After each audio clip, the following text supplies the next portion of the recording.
So, ladies and gentlemen, plus to story. No, for real. I was just talking about this off camera. But I've been thinking about another positive, and I've been chewing on this a lot. And the problem is, well, I'm definitely more engaged with what's happening in Zillard. It's risen to what I would call, and I do not mean this as an insult, generically good. There's nothing really, you know, vanilla about Zillard's cutscenes and story and concepts and plot. But it's also not that great. Honestly, if I was to put it into perspective, it reminds me a lot of FF3's plot, or perhaps FF5's. It's not bad, but it's good. Like, I'm with it. I am sufficiently engaged that I want to find out what happens next, and I want to see where it's going. And there's obviously some thought put into pieces. Like, something Blade Taval mentioned is something I was thinking about, too. I asked this question on Discord as well. That there's a plot beat here that they kind of already tried their big evil plan, and it backfired so hilariously and was going to cause horrific death and worse on a grand scale. And the people involved still want to do it. Like, that's some characterization for how just mentally gone these two assholes are. It's good characterization for characters who honestly have not had a lot of screen time. So I'm going to just kind of bundle this under MSQ for the Zillard so far. Alright, so, without further ado, let's go ahead and unmute the game. Make sure we have all this stuff in position so I can tell what the hell I'm doing. And yeah, let's see this timer.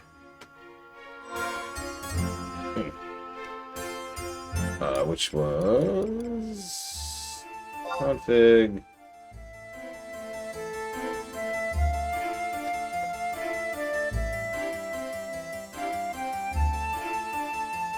global. That's auto disconnect is off. I have no idea why it's disconnecting me.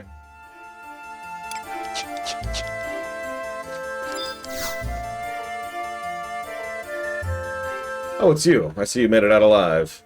Me? I'm fine, but Verena's been unconscious since we returned. Come with me!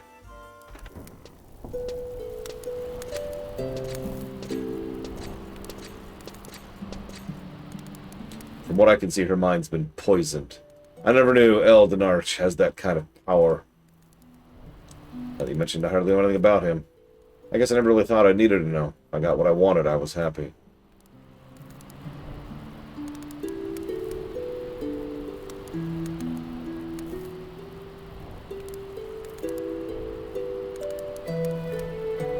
Aldo. Verena, do you know who I am, Verena? Aldo? Yes, I'm alright. So do you remember what happened at the Stellar Fulcrum? Not really. It's like watching a play. Great play, but whatever. I see. I was controlled by the Shadow Lord's sheer will. That's... okay, sure. We'll go with that. You don't have to say anymore. It's all over now. And I thank the heavens that you're back safe with me. Aldo. I appreciate you traveling here, little one. However, I don't know if I can carry on with this game with Eldenarch anymore. Goodbye.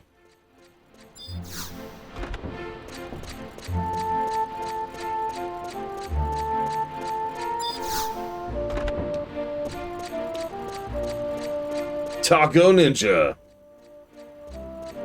What? Taco Ninja. I have to admit, despite what I just told Zira, I haven't had a lot of people watching today. That's fine. I don't want to sound complaining. It's just kind of weird. Usually 4th of July weekend is a fairly busy stream days.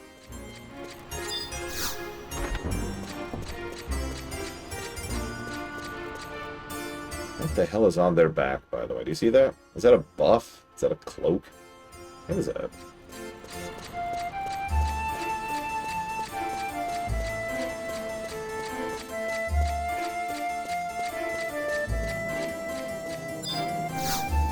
Historically speaking, the 3 big holidays tend to be big streaming days. I don't know, maybe it's just the middle of the day. Maybe we'll see more people later. Or maybe it's just a slow day. Who knows? I might leave later. I've been invited to something, some kind of dinner thing. Where am I going?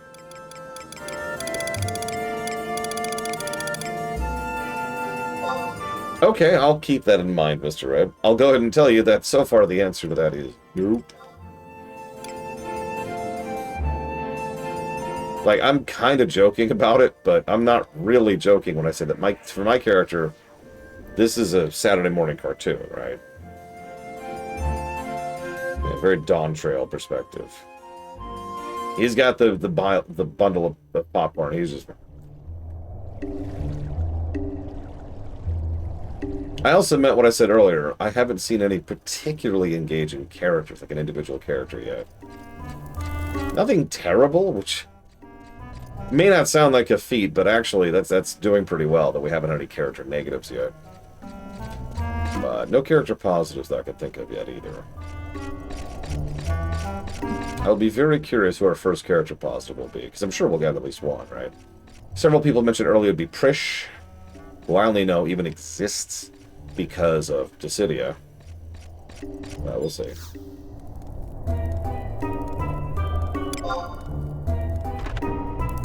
Look, I'm just on vacation, look. I don't know what you want from me.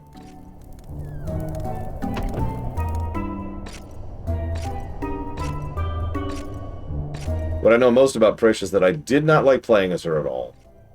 If I wanted that kind of a monk playstyle, either play as Tifa or Jecht. Arrgh! I heard from Lion about what happened at Delkfutt's Tower. Our ancient friend called that island floating over... Yeah, okay. Repeat information. Repeat information. Repeat information. Repeat information. You ever heard of Romaev? Elden Arch mentioned it before he left Delkfutt's Tower. Romaev. On the northern tip of Mindartia is a wild, untamed region called the Sanctuary of Zeta. In there remains a set of ancient ruins. Remember those ruins being referred to as Romaev. However, those ruins, also known as the Temple of Desolation, have long been feared by many. Yarr, a frightening place that Zeta be. You never know what's gonna creep up behind your back. Lore Runner, take care when traveling up there, unless you want to be swimming in Davy Jones's locker. Hold on there, Missy. You're not going with Lore Runner this time. I need you to travel into June and keep an eye on the basement. But... Don't talk back to me. You know what you have to do. Now go do it. I'll stay here and watch after me hide out. You don't do anything, Gilgamesh. To my understanding, you have yet to do anything in both storylines I've seen you in.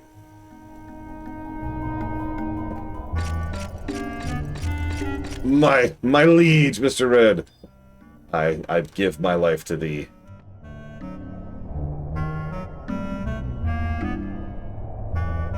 Okay, I was trying to kneel. It literally wouldn't let me. Whatever. Whatever, I don't know. Just pretend I kneeled. Knelt.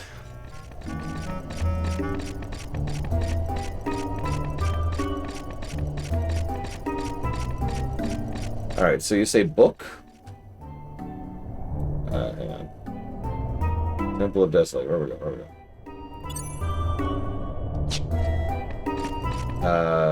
Book. Book's down here somewhere. Why is the pirate den called Nord? Why did they name this place after the greedy capitalist? No, I'm kind of being serious. Like, capitalism's kind of the opposite, you know, of what, you know, pirate freedom, yar hars tends to be. Okay, yeah, it's a free port. Like, that's the exact opposite, like I said. These are pirates. Not one of those. Hey, Calyx Cow. Wait, what?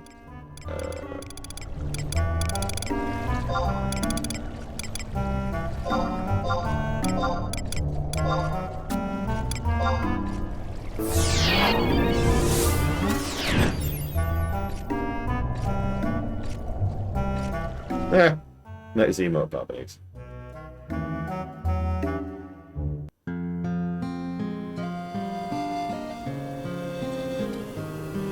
Okay.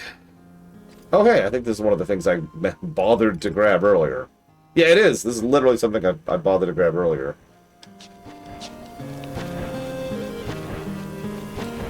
Feel better, Bobanese. Feel better, Valerian. Everyone feel better. God damn it. Feel better. This is not optional.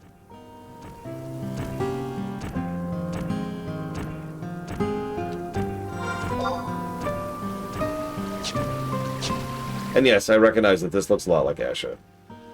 Or maybe it wasn't this place. It was one of them. I did finally jot down that music positive I keep meaning to do. Feel better, damn it, mister. Just get over it, God. Duh.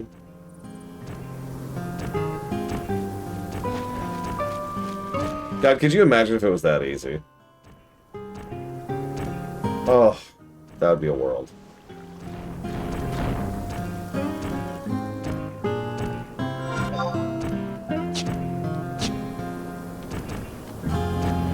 Listen, if there's anything in life more enjoyable than punching fascists in the face, I'm not actually sure what it is. Maybe shooting fascists in the face? That might be there.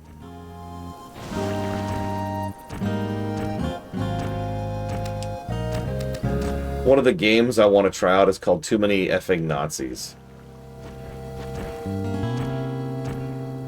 It's not said that way, by the way. I'm really looking forward to playing it. That's on the want to play, not want to enjoy list, but still, yeah. I actually mean what I said earlier. Like, to give a little bit of life advice. The human body isn't designed to be sedentary for long periods of time. And it has this really bad habit of assuming something's wrong if you just lay around for a while. What that means in practical application is if you are tired and just keep laying in bed, you will get more tired. Now, obviously, you know, there's some asterisks here and there's some other side perspectives on this, but generally speaking, if you're feeling kind of blurred or gluck and you're just laying in bed, continuing to lay in bed is going to make it feel worse. Getting up and doing something, anything, can help. You've actually heard me, one of the things I like to do is I like to go clean.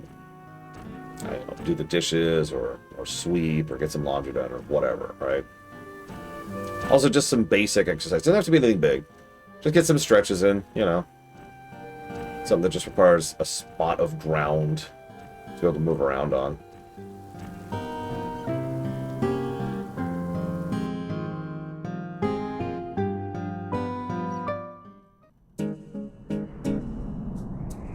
Apparently there's a Unity warp here, too.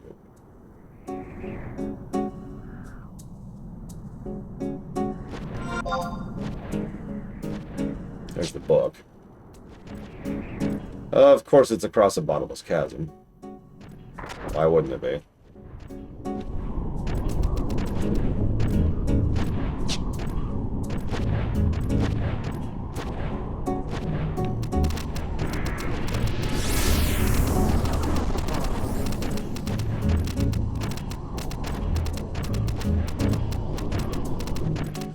I like how the species name of all these little blorp monsters, these little walking blobs, is weapons. So we've got ominous weapon, killing weapon, deadly weapon, ancient weapon.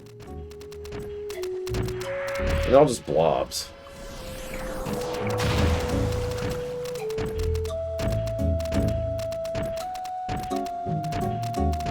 There's apocalyptic weapon. Check it out. See? And they're just blobs. Look. Look at these things. Okay, I can't get you a camera angle. But look at them. That's a weapon, apparently.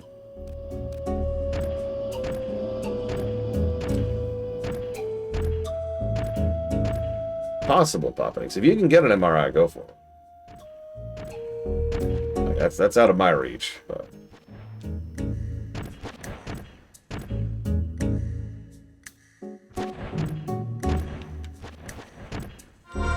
Oh, there it is. God, I could not see that thing. I'm like, I could see it on the map. Like, where the hell is it?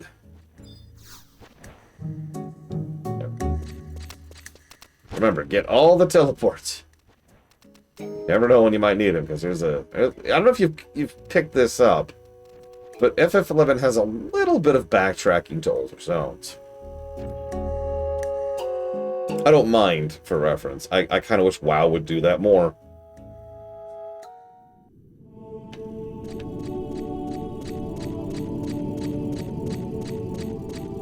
I say that knowing the next expansion is in freaking Northrend.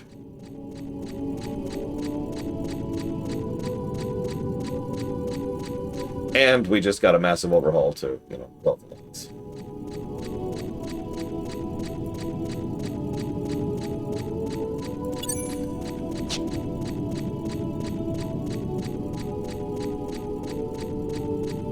And a Rathe, now that I think about it.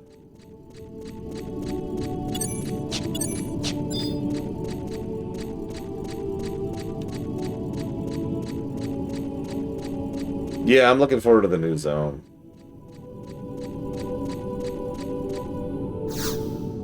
Listen, Delkfut doesn't need music. Delkfut doesn't want music.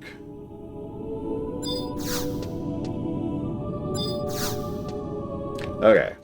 And now we go back to Gilgamesh. No, seriously. That's the mission, was to come here,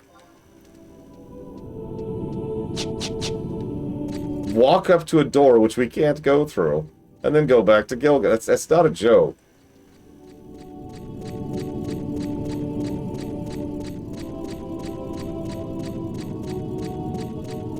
Yeah, I did interact with it twice. I actually interacted with it 3 times, just to be sure. Oh my god. It would be so easy. It would be so easy if I got to this point in the game. Like, I'm playing legit, no walkthrough. Get to this door, use it, it says, nope, can't open it. And then what I would do is leave. Without talking to it a second time.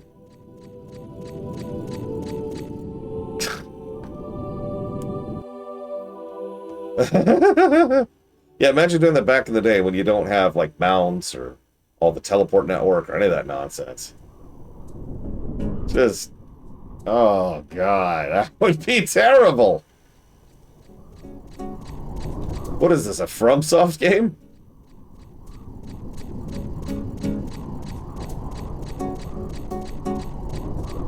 I actually... so, funny story, Valerian.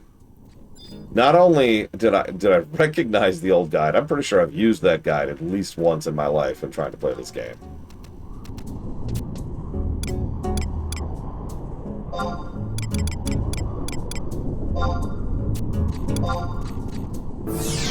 Like, I was perusing and it's like, oh my god, this is so familiar.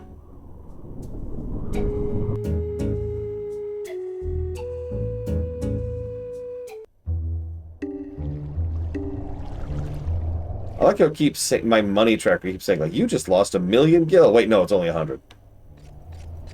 Game? You okay there, game?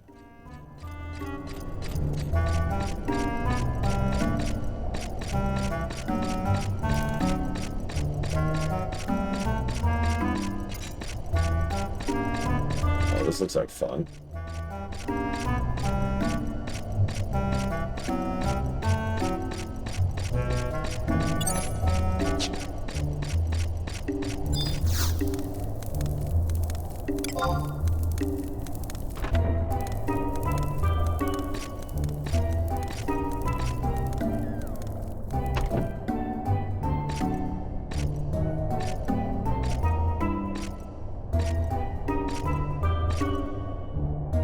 How many times have I done that exact same walk up these stairs? Like, I think they copy-paste the animation each time. Yarr! You couldn't journey deeper into the temple because a grate was blocking your way. Well, you saw a stairway on the other side of the blooming grate. Ha! Leave it to the Zillard to build something crazy like that. What, a stair? This don't make no time for complaining. We gotta figure out a way to get to that stairway. Gotta be some way to open the wall, some kind of key. I've got it! They say the Zillards use crystals to power their machines, right? Maybe. I think we may know the way to get through the gate. Listen up, I want you to find a Mithra named Mary, or Meru, or something like that. She's in Norg a while back, but now she can be anywhere! All this trouble over a cat? Well, when the lady was here, she tried to sell us a strange crystal she said she found at the Sanctuary of Zeta. I don't think she's trying to pull a fast one, but knows an interested in her booty. Man, I was interested in her booty, let me tell you.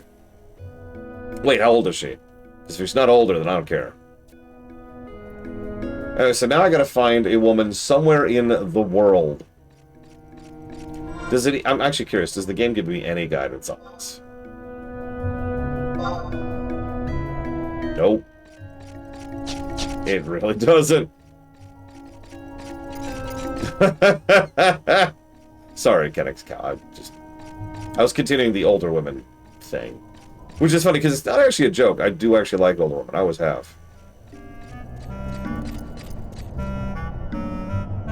What, I can't be the only one who had a bit of a thing for some of my teachers. I'm just saying. I'm just saying.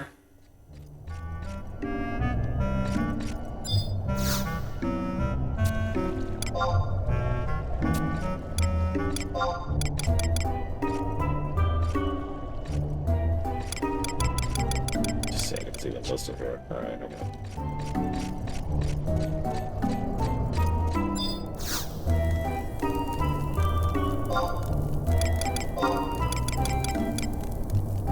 Damn.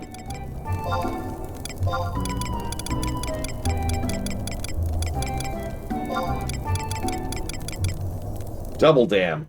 How do I get to Rabao? R-A-B-A-O. Western Altepa. Got it. I can do that.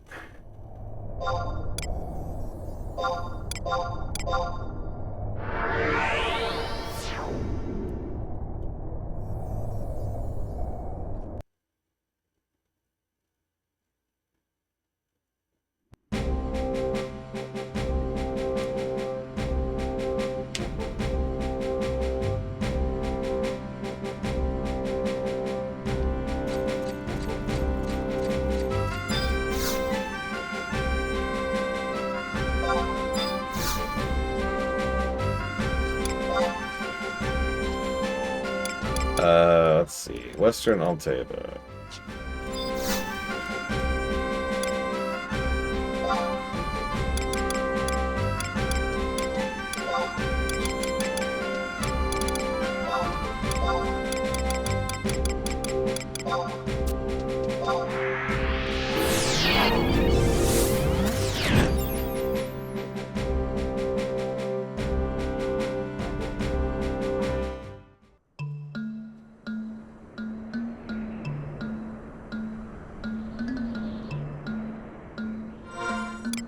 Okay, there's Rabao, somewhere up there. Hi, Bragwin. Sorry, I was just lusting after older women, don't mind me. Hi, Eleazar.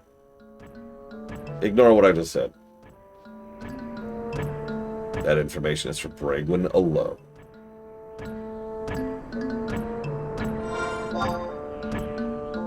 It has been a hot minute.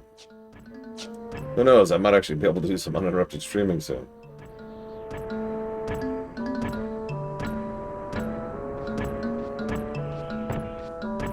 Alright, this is definitely the way forward, right? God damn it. Alright, whatever. Of course it isn't.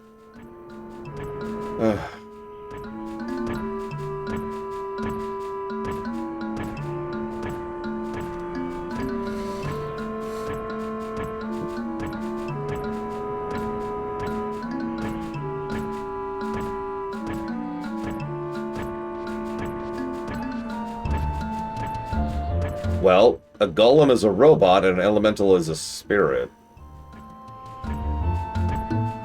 They have absolutely nothing to do with each other whatsoever in any way, shape, or form. It's like asking me, what's the difference between a frog and a tree? One's a frog and one's a tree. They're both green, though. Well, they can both be green. Sometimes there's brown.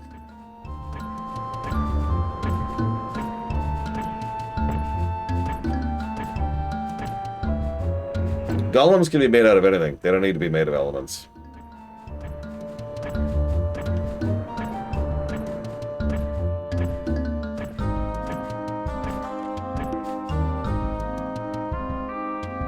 I mean, what do you think an undead golem is? It's people! Soylent Golem is people! 2 home points. Whoa, whoa, whoa. I'm amused I've never been here, even though I've been to Western Altaipa like 3 times now. Yeah, there's nothing stopping a honey golem. In fact, we've literally seen booze golems before. As in alcohol. That's not a joke.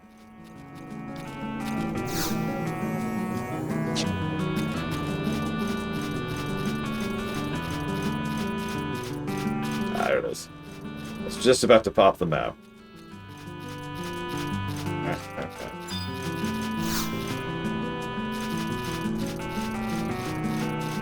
Poop golem. I mean, there's nothing preventing that either. But can we not? Let's employ some basic decency. Please, I'm begging you. Hi, Colgrim.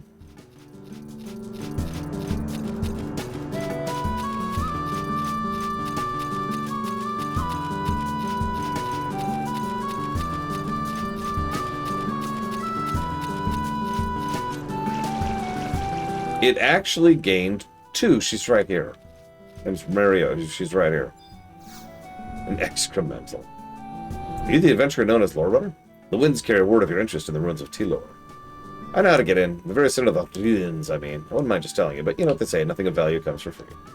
I have a little favor to ask. Underneath the desert lies the expansive quicksand caves. I've got to have some undiscovered treasure there waiting to be claimed. Just a short way into the caves and pick up anything that strikes you as valuable. If I like what you bring me, I'll tell you everything about the ruins. You scratch my back.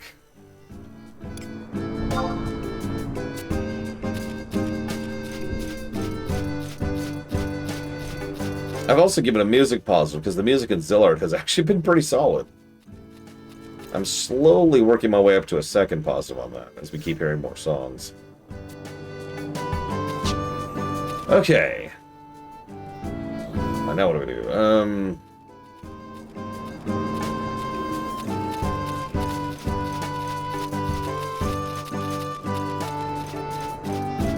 Get your guesses. Get your guesses. Yeah.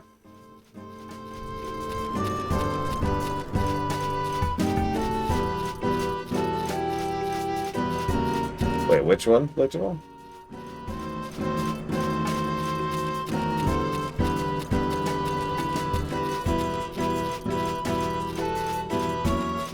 Oh, I don't remember. Okay.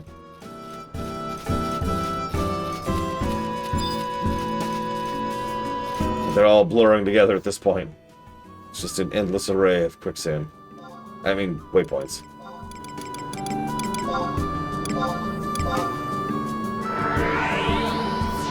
I love sand. It's smooth and comforting. And it gets everywhere!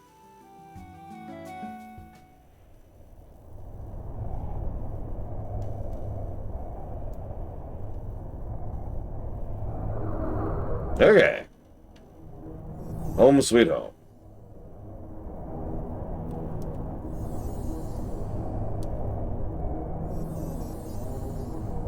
No, the gameplay's great so far, Elizar. Actually, I have noticed, and this is going to sound like an insult, and it kind of is, but this is going back to what Blade Travell said earlier. I haven't given that many negatives since we started the stream Friday. Not really. The overwhelming majority of the negatives were for stuff we did off camera as part of the prep work, and most of those are mechanical stuff. There have been negatives, to be very clear. Some of these dungeons and quests can go directly to hell, but it hasn't been that many. I took a look. Oh yeah, speaking of which, happy 4th of July for anybody who cares. And happy 4th of July for anybody who doesn't. Especially the Brits. Can we rejoin, please? Please, for the love of God, get rid of this asshole. I know your government's a mess, too. But damn it.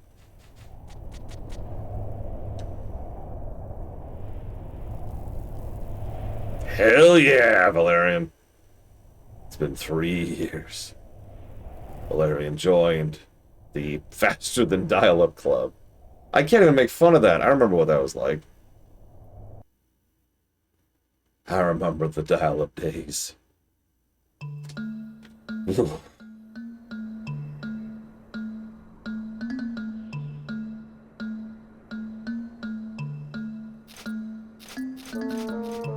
Seriously, Luke. We just be done with this nonsense? Come on. Come on. Game? Game. Please mount? There it goes. I've already mentioned the lack of feedback in this game. Sometimes you hit a button and just nothing happens. You have no idea why. It just, nothing happens.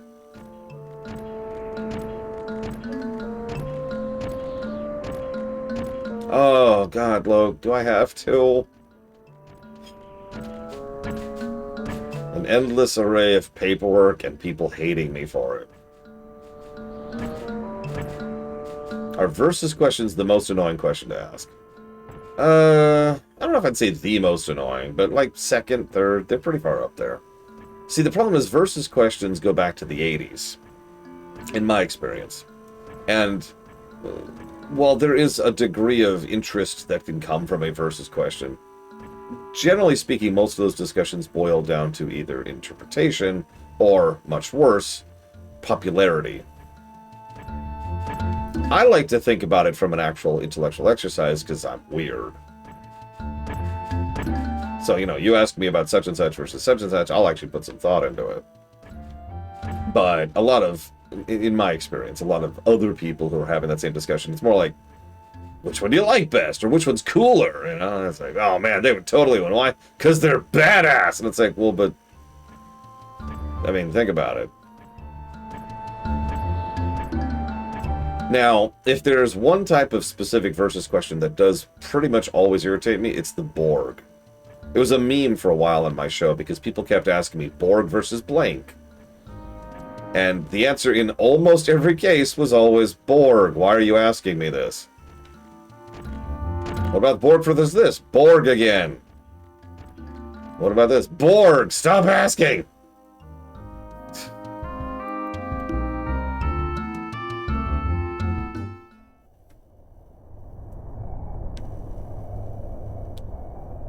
Yeah, exactly, Matt Overlord. That's exactly the problem. Now, if you get a good, honest discussion about it, sure. That's cool. Oh, wait, wait.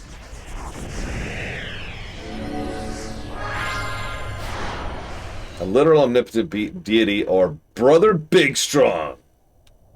Threw a rock. Oh, right. Hang on. Just speed that up. There we go. That's not my favorite episode of the Batman the Animated Series, but it's still one of the most memorable ones. One time, I nearly killed Batman. Insert, like, 8-minute flashback. One time, I nearly killed Batman. 8-minute flashback. One time, I nearly killed Batman. What'd you do? I threw a rock at him. It was a really big rock.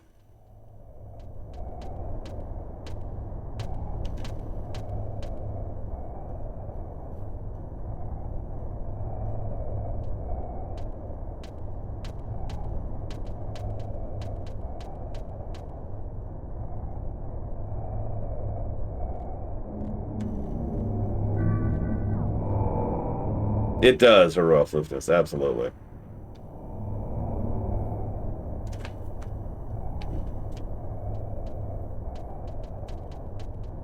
I mean, it probably was a big rock. Batman's tough, but he's not that tough. And comic is one of the things I always liked about the DCAU, legitimately, is that all of the superheroes in that were way lower tier than they are in the comics. Even back then, they're lower tier than they were in the comics. So, you know, having a Batman who could die to a big rock is interesting. Having a Superman who could be bested without, you know, cheating is interesting, right?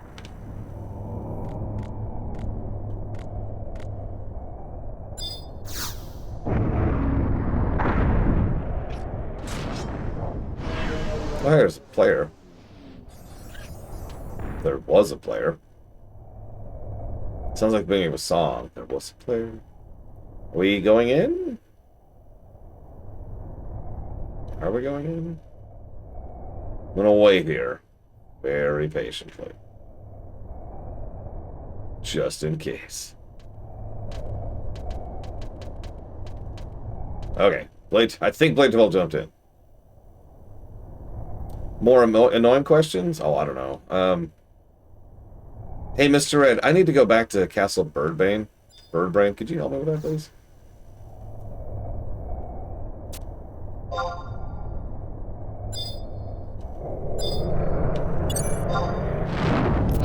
Hey, Ross, what you building? Yeah, I noticed that, Matter Overlord. Lotro. Well, Lotro's not under any threat of being shut down anytime soon. Also, and I've actually thought about this legitimately. I don't know if I've ever told you this, Mr. Red. I've put real thought, like actual real thought, into what Lotro would be like. I think it would be a legitimately miserable run. I do not think that is a good MMO to stream. Even MMOs in general are kind of bending, you know, acceptability. Okay, I have a scrap of papyrus. Why did it's not even on my freaking list. There it is. Yep, scrap of papyrus. Okay. Now, I guess hearth. Double checking. Yeah, no, it looks like hearth. It's a sand sewer push-ups. It's kind of similar, you know.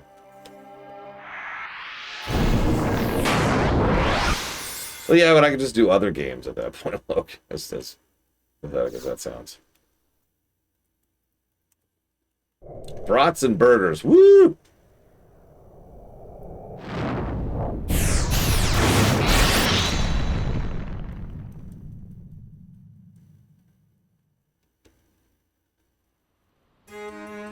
Unfortunately, with all the rain, I don't think we're getting any actual custom grilling going on today. Sadness. The worm was like, hey! How dare you?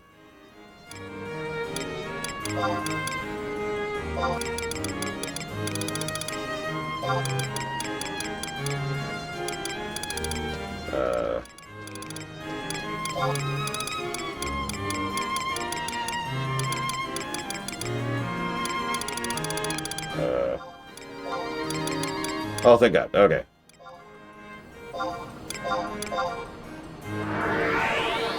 I mean, it's possible push-ups. I am not patriotic. I don't mean that as anything. I'm just, that's not the kind of person I am. I'm not a pro-country kind of guy. I studied too much economics, too much governmental political crap, and of course, too much history to be pro any country, ever. People? People are cool. I know a lot of cool people. Flag? Eh. Ooh, horseradish mustard, yes. Okay, so, what I'm about to tell you happened long before I came to Kazotz. I went alone to explore Tili Telor, a place that has been known as a holy land since ancient times. I was traveling through a dense fog, and though it embarrasses me to recall, I completely lost my way. After wandering for a time, I somehow found myself at the ruins. What I saw there, you already know. Huge statues facing each other in a great hall. Beyond, the immovable wall that bars the way into the heart of the ruins. Ooh, that sounds good, Braga. I searched every inch of that place, and then I found it. A mysterious crystal glowing with a clear blue light. I don't know why it was there, but it was shining from below the surface of the lake in the great hall, glowing as if in response to the moonlight that poured in from above. This is that cerulean crystal. I brought it back with me thinking I could sell it, but I haven't been able to find a buyer. Might as well give it to you. Place it in the hollow in the center of the wall, see what happens for yourself. You wouldn't want me to spoil that for you, would you?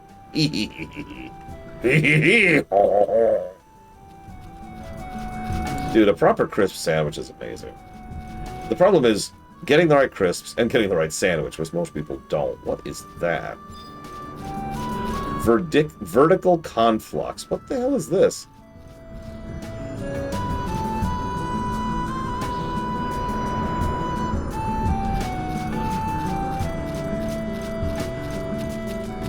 Yeah, tell me about it, Matter Overlord. You notice I didn't even bring up the states. I just mentioned countries in general. Because, duh, right?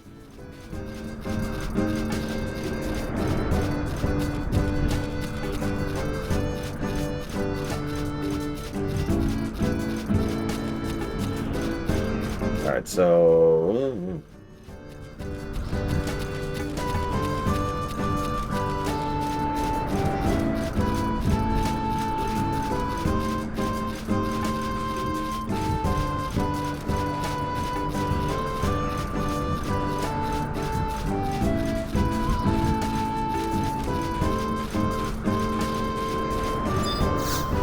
Okay.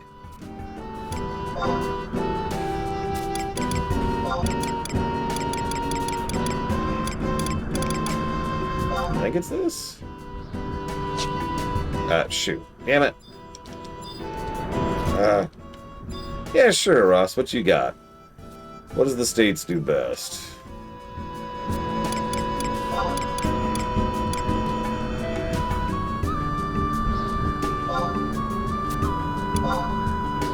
We Americanize different cultures' food. I mean, I have been asked many times, and this is a legitimate answer, what's the best thing while living in the United States? The answer is the food. There's a big stereotype that we all eat big, gross, fat, fattening, fat, gross, fat food, fat. But in reality land, no, you get out and you could see all kinds of food places, and a decent chunk of them are good. Let's see, we got a good Mexican place down there, several good Japanese places down there. We just found another sushi place, which is, it's actually an all-you-can-eat. The way it is you sit down, you spend $30, you have an all-you-can-eat place, and then you just order whatever you want. They put it together on the fly for you, instead of like a buffet setup. There's a Greek place near here. Great souvlaki. Ooh. It's a nice grill that way. Yeah, no, exactly, Loke. There is a lot of good food you can find in a lot of places in the States. Yeah, tell me about it, Push-Ups.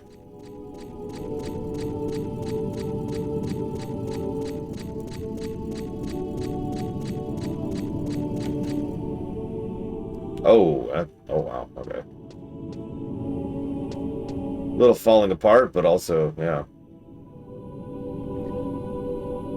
That's terrifying. Is that a boss? That's a boss, isn't it? Okay. Hi, Dr. Winter.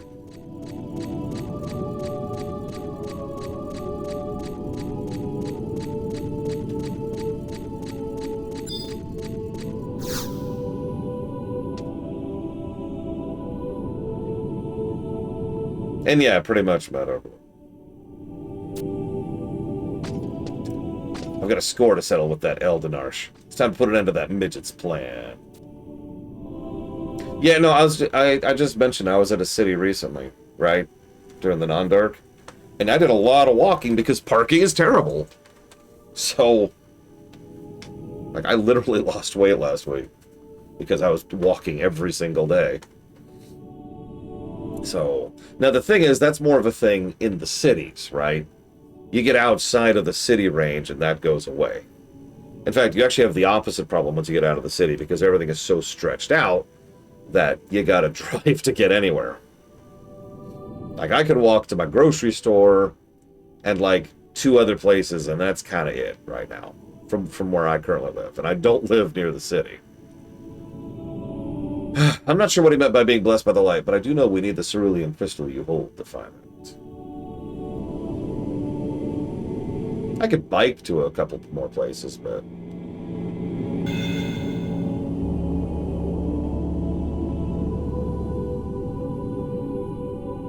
Don't mistake me, I like walkable cities. I do. I would actually prefer it, given an option. Or, to live someplace walkable is what I mean by that.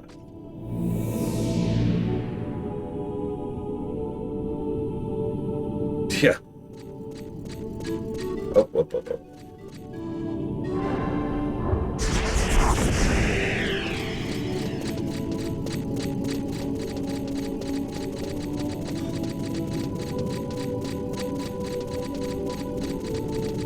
And it's time for cutscene.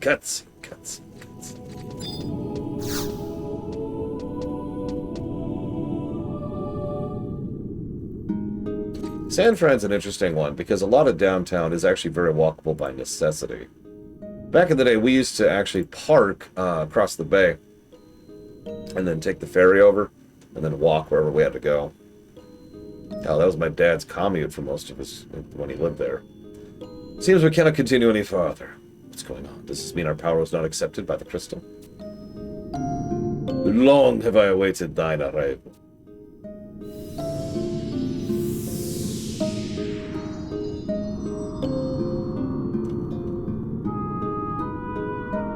Welcome, mortals, to the Temple of Altana. Eons ago this temple was destroyed.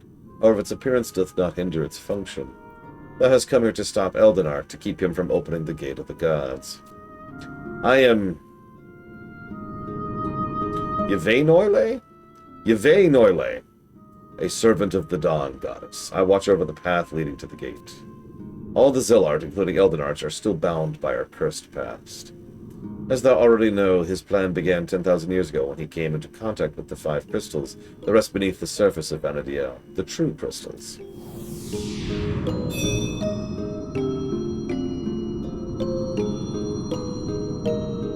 The crystals that exist above the earth now are nothing but mere replicas, lacking true power. We Zillard harnessed the 5 true crystals' power, divided it elementally, and succeeded in containing it in a smaller form. However, during the meltdown, the energy of these smaller crystals was simultaneously released and spread to the far reaches of Vana'diel. Over centuries, that energy accumulated inside the bodies of the living beings on this planet, causing them to crystallize. Thus they took the form of the crystals that are found throughout Vana'diel. That's kind of horrific. Mortars are an incomplete species. I've never heard that before. When Eldenarch's quest for paradise was thwarted, life on this planet lost its perfection. Particularly thine ability to communicate with the others of thy race casts a shadow over thy development. This inability became increasingly evident after the meltdown divided thee into the 5 races. The arrogance of the Elvan, the envy of the Mithra, the cowardice of the Tarataru, the apathy of the Humes, and the rage of the Galka. These are the traits thou must carry with thee as thou makest thy journeys through life. However, unlike the tales thy legends tell, these traits are not some ancient curse. They're merely an after-effect of the energy released during the meltdown. One can understand why Eldenarch would aspire for perfection. However, one can see why others would acknowledge the benefits of imperfection.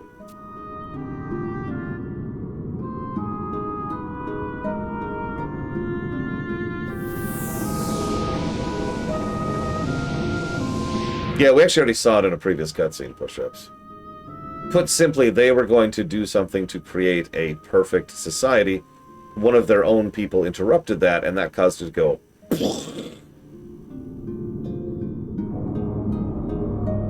On the other side of this gate lies the Gate of the Gods, Tulia. I beg of thee, release Eldenarch and what remains of the Zillard consciousness from the crystal's binds. I pray for thy safe journey. May the Goddess of the Dawn protect thee in her mercy.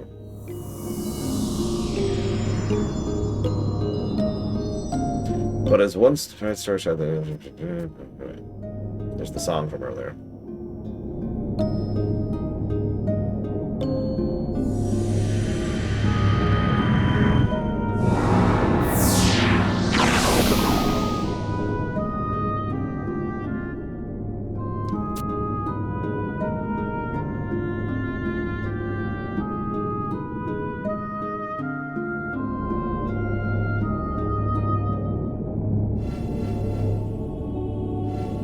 Interesting new sound effects and visual effects on the walking. That's pretty cool.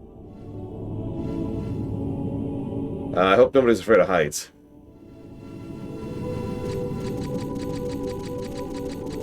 This is an interesting place to be.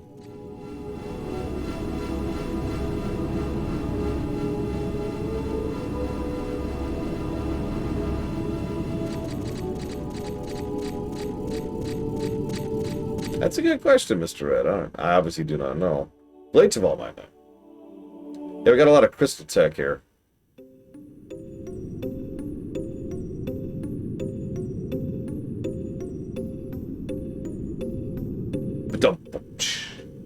Hi, Magister. Still showing off the song.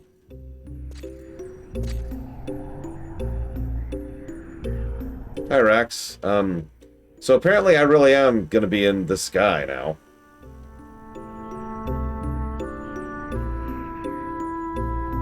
Fear? Despair? There won't be any blood soaking the earth if I have anything to say about it. I don't know who these Crystal Warriors are, but I'm not going to let them have their way with my Vana'dia. I'll show them what this incomplete Hume is made of. The Song of Legend sings of our demise, so be it. When the song is over, we shall write a new verse of hope with our blood, sweat, and toil.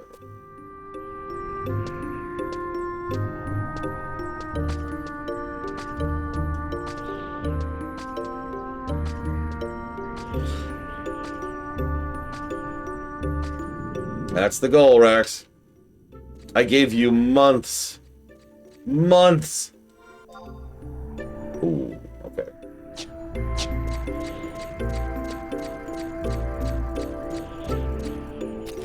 I was actually just about to say, I don't want to sound negative or dismissive, but I have been singularly unimpressed with the brickwork of this game so far. I don't want to sound negative about it, so I've just been kind of keeping quiet about it for the most part, but it's mostly just, yeah, okay. This is interesting. There's some actual effort put into this place looking like an ancient ruins other than just the same gray tile over and over and over.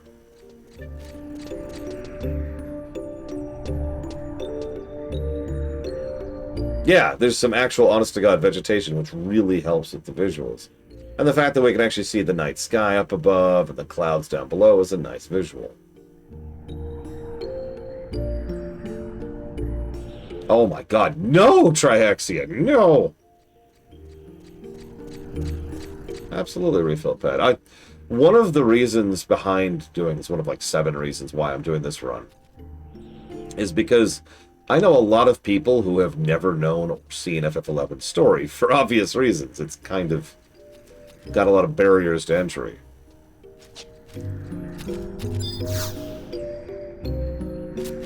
There we go. Okay, just making absolutely sure I got the book. Making completely 100% sure I got the book before we progress. Okay, let's do this. Thank you for the sub, Rex, I guess?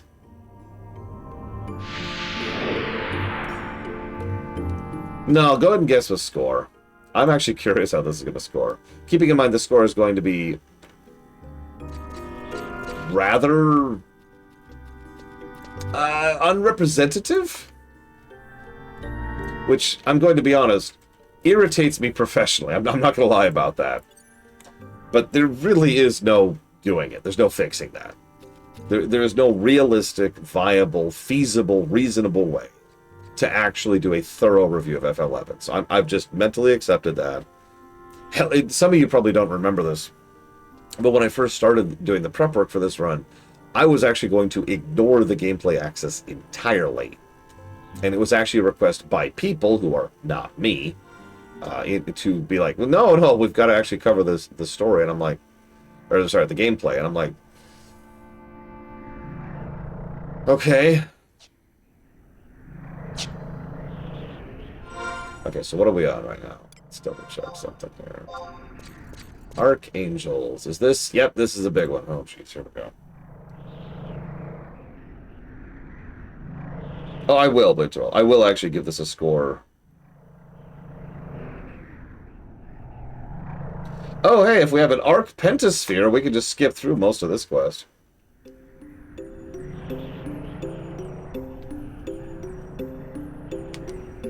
I mean, it was a whole thing, Blair. There's a whole philosophy here. Because, like I said at the beginning of all of this yesterday, this is an MMO. This is probably the only MMO I will ever cover. It's just a different beast. It's a different animal from a modern MMO, from a game MMO. Oh yeah, Rax, do you have one by chance? I sincerely doubt it, but...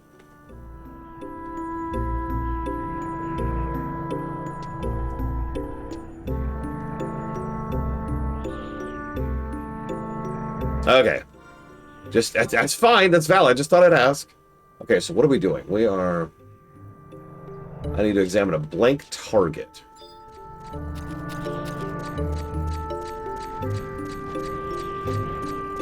Hey, look, it's the big Lebowski.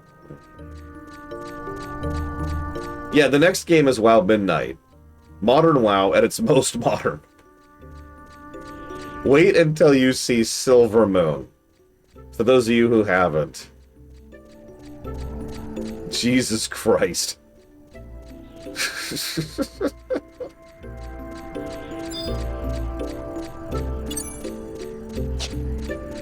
Yeah, no, like, Silvermoon is actually, like, unprecedented. I've actually thought about how I'm going to review Silvermoon as a city, because it is bonkers. See around, Blair.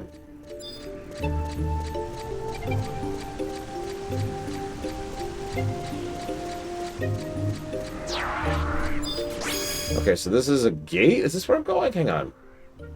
Kind of the river to... Nope, this doesn't look right. Maybe? I don't know where I'm going. Hang on. It said there was something I could interact with, but I never saw anything. Let me just read this out loud.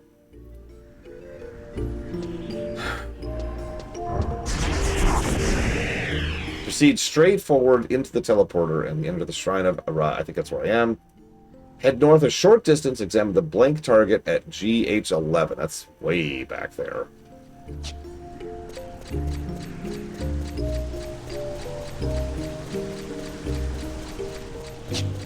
If it makes you feel any better, Loke, WoW has quite literally never been better to hop into than now. That may go up again after this point in time. But it is the best time to get into WoW. Right now. Rax! Sorry. But for real, Rax, if you want to just kind of chill and watch the rest of this run, like, not only no judgment, I think I would actually encourage you to do that. It is a not uncommon thing that people watch specific streams of mine because they don't actually want to play a game, but they kind of want to experience it. That is not something that is uncommon.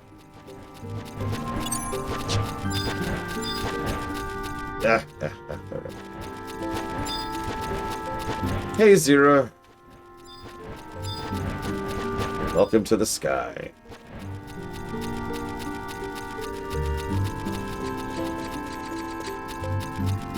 Where the hell is this stupid thing? No, I don't. I'm with you, Rex. Trust me. Trust me. I'm with you. Now I want you to imagine trying to be entertaining while doing all this. Oh, God. Oh, God. Where's my emergency knife? Where's my emergency knife? Whoa, there it is. Did you hear that? Oh, God, and it's getting more expensive push-ups, which is really freaking frustrating. And I know you're probably thinking, Lord, why were you frustrating? That's to your benefit. No. No, screw that mentality. Gaming should be accessible. I'm sorry. I don't even give a crap. I don't even care if that puts me out of a job. Gaming should be accessible.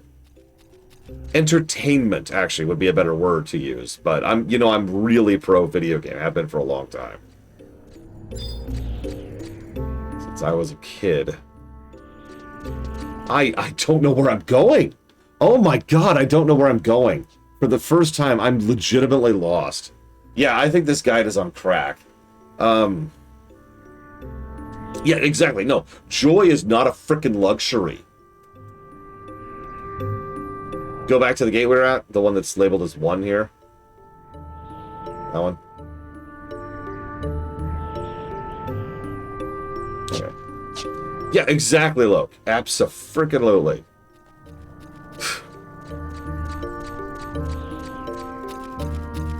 No, it's fine, Mr. Ed. It's just funny, because I've been kind of idly having a guide up over there in the corner of my monitor this entire time.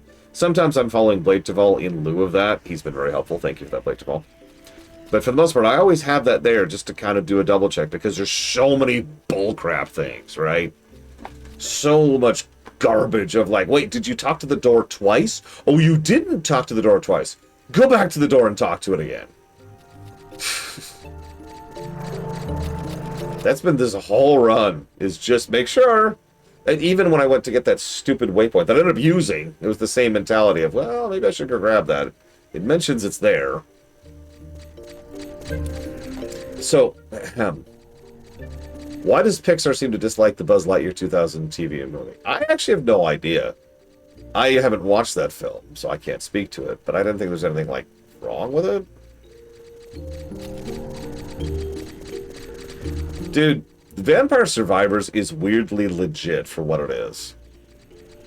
It's one of those, I don't want to oversell it, but, like, it's definitely a really solid, if very simple, video game. Okay, whatever, so we're going through the gate. Through the gate. Yeah, chill game. That's a good word. It's a chill game. Okay, Shrine of Rabigra. So this is the shrine. Jesus Christ. Okay, whatever. Head north a short distance. Examine the blank target. Okay, looking for a blank target. There's no... it's probably this thing. That's a goblin footprint. Okay.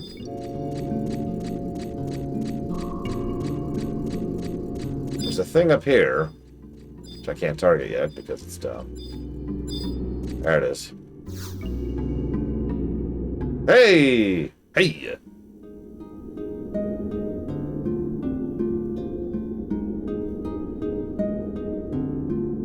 This place is the now forgotten kingdom. 'Twas known as the Shrine of Ru Avitau.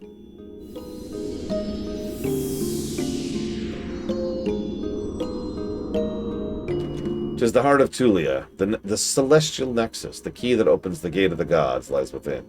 The path to the celestial nexus, with the shrine at its center, is guarded by the power of 5 beings born of the crystal. I really wish we could fight all 5 at once, but whatever. How do you even get that stupid thing? Oh, right. You have to get the Arc Pentasphere during a full moon. We've been joking this entire time about stuff like that. Like, oh, you have to get this on Tuesday. Well, it's a while. No, no, no. You literally have to get that when it's a full moon. The potential to shatter those powerful beings has grown within the children of Altana these past 10,000 years. I see that potential now in the person who doth stand before me. Even so, the power of Eldenarch is incalculable. It far exceeds the might of even the Crystal Warriors. I don't know if the strength I can lend thee for certain will aid in thy struggle against Eldenarch. It also entails a great risk. Thou must have in thy possession the 5 shards obtained from the Crystal Warriors, charged by the energies released in the clash of titanic forces. Shards broken from the warriors at the same time, at the same place. Travel... Yeah, the next full moon is in 2 days. I ain't waiting.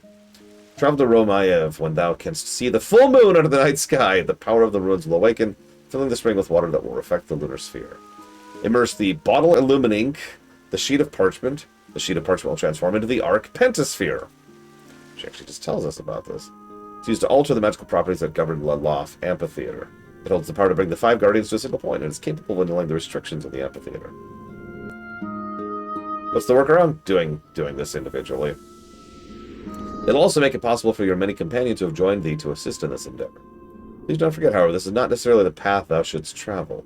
Even though the strength I could lend thee, it is not impossible thou wilt prevail. Thanks. Could you just give me the sphere? No, okay. No, there's an auction house. I doubt you can give it. It's probably a key item. Key items are flags, not items. Okay, whatever. Alright, so we did that.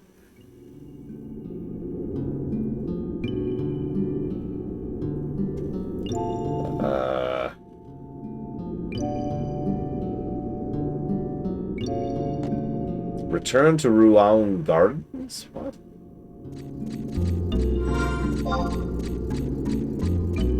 Alright, it's just outside. Okay.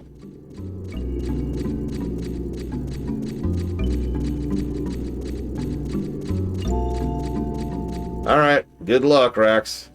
Rax, you should give up completely and just watch me instead. Do I need to flex more, Rax? Oh, yeah. There we go. Feel the flex. I was, it's completely off topic. Someone, an adult, was recently telling me that I exaggerate when I talk about how strong I am. And I said, oh yeah? Well, if I ever see you in person, I'll lift you with one arm. So I met that person during during the non-dark, excuse me, recently. And they were like, well, you can't lift me. And I just wrapped my arm around their waist and just flunk. I am actually quite strong. I know I don't look it. I don't have a bodybuilder build, but I am actually quite strong. And every now and again, it's nice to remind myself of that, if that makes any sense. To be more self-assured. That, no, real, I can just lift a grown-ass person. Just, yep. Excuse me. Dude, Blade Cheval and this freaking speed boost. Yeah, I know, exactly, Lo. Like, I suffer a lot of self-confidence issues, as I suppose most people do. I mean, I beat FF2 on the NES without cheats twice. I am unironically proud of that.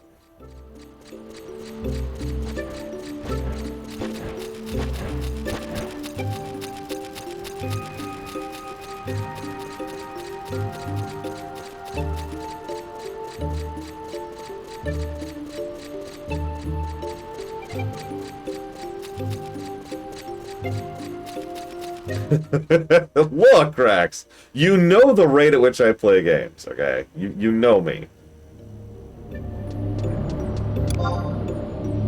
Have I played Star Trek Prodigy Supernova? I didn't find out that game existed until, like, last week, Trek Reviewer. Have I played Star Trek Resurgence? Is that the Telltale one we played? In which case, I've actually reviewed that game.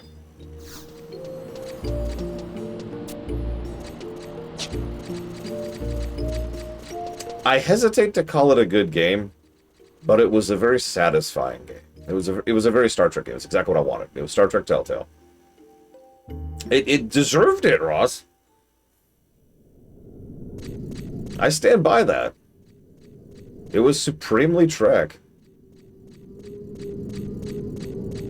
Okay, so fight number 1 is Blade Fight. Yeah, okay.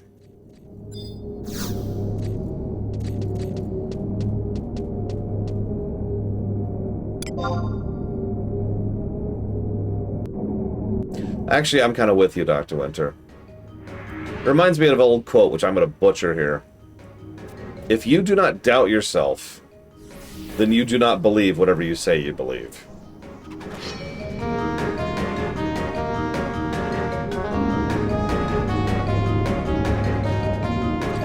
Similar concept, right?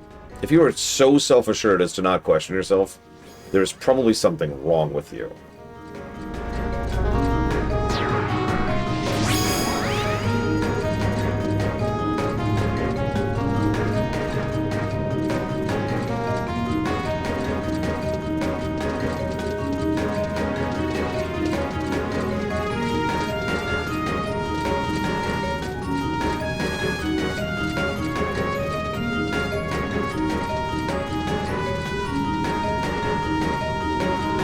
This is it. The ultimate invincible power of Eldritch Destructive Death Doom.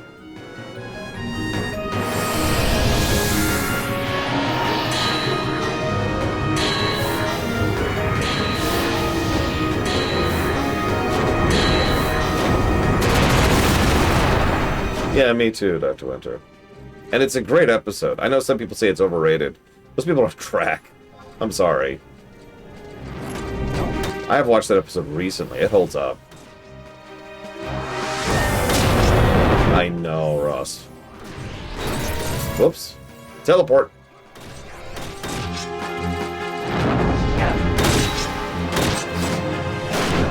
Anyways, he's dead.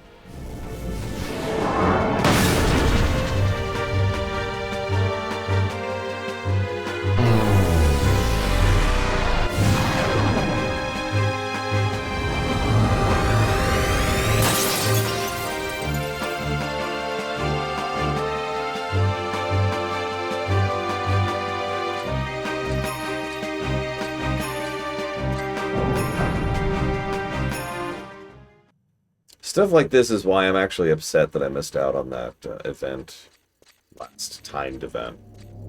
For those of you not aware, there was a there was an event where you could have I could have upgraded my sword to the actually even better version of this sword. And you're probably thinking, why? You've already got like the second best sword of the game.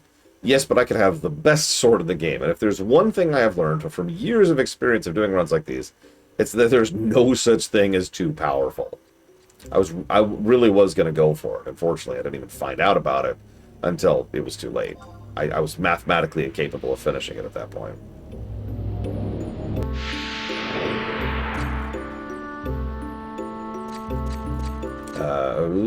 Okay, that was 2. It's this way, I think.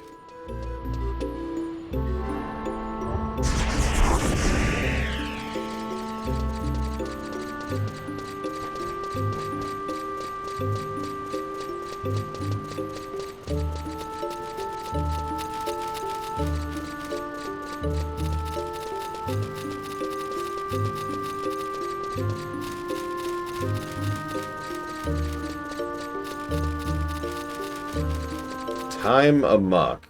Which show was that?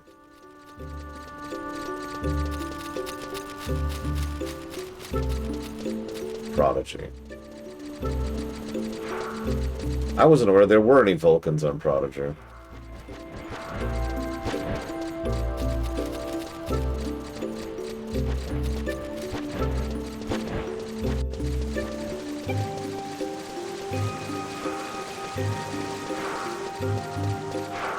I mean, Amok Time is unironically one of the best episodes of Trek in general. Just up and down the spectrum there. I don't know if it takes the crown, but it's definitely in consideration.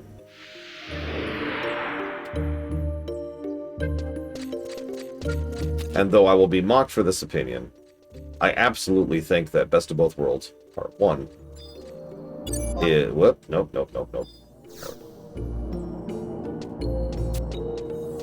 Come on, there we go. Best of Both Worlds Part 1 is the best TNG episode, and is again in the running for best Trek in general. How bad is it, push-ups? That's funny, Ross. Well, no, I mentioned that because a lot of people point to that as the popular one, which usually doesn't mean the best. But no, I've been back through Best of Both Worlds Part 1 several times. It's solid. Really solid.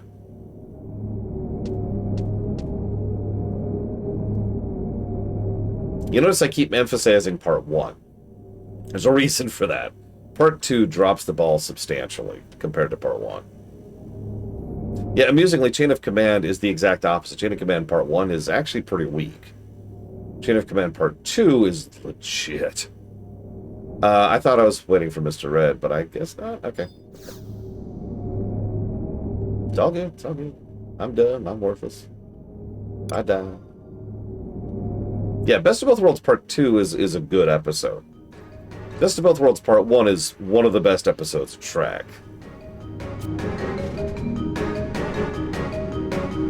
Sex. This is what Bregman looks like in real life.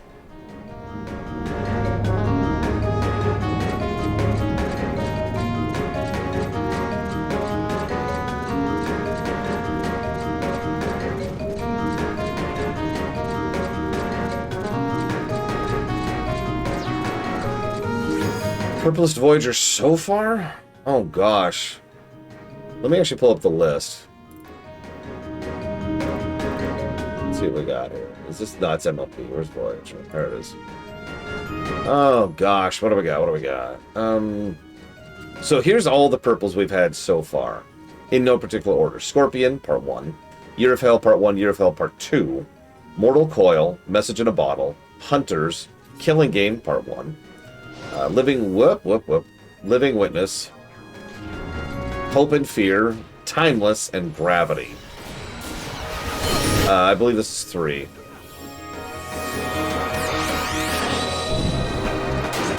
So of those, I don't know. That's a list of episodes right there.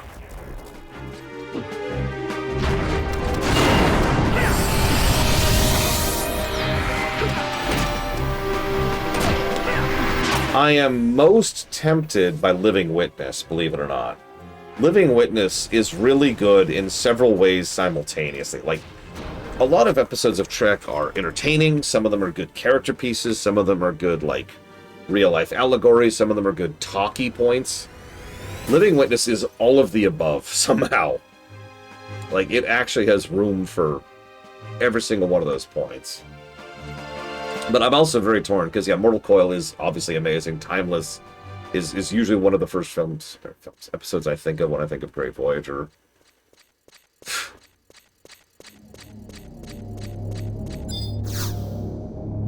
I don't know, that's a list, you know? We're still stalled at the fight. I just realized. We're still stalled at the fight. Yeah. Year of Hell Part 1 and Year of Hell Part 2 are both purples. And that is actually quite rare. For example, you notice I mentioned Scorpion Part 1 is purple. Only Part 1. And if we scooch over to, say, I don't know, TNG here for a second. There's our two partners. So, Chain of Command Part 2. We just mentioned that. Unification Part 1 is another one. While it's not a purple, Time Zero Part 1 is way better than Time Zero Part 2. I actually know a lot of people who don't like Time Zero because of Part 2. But if you take Part 1 in a vacuum, the episode is much better. Best of Both Worlds is obviously better in Part 1 than in Part 2. Blah, blah, blah, blah. What? I'm just going to watch Blade Tavell. Don't do it, Blade Tavell! You have so much to live for. Think of the WoW run that's coming up, Blade Tavell. You've got a WoW run coming. Isn't that exciting? Mr. Red, no, the WoW run! I think Workforce will score. But no, yeah, I can see how the path is actually broken over there.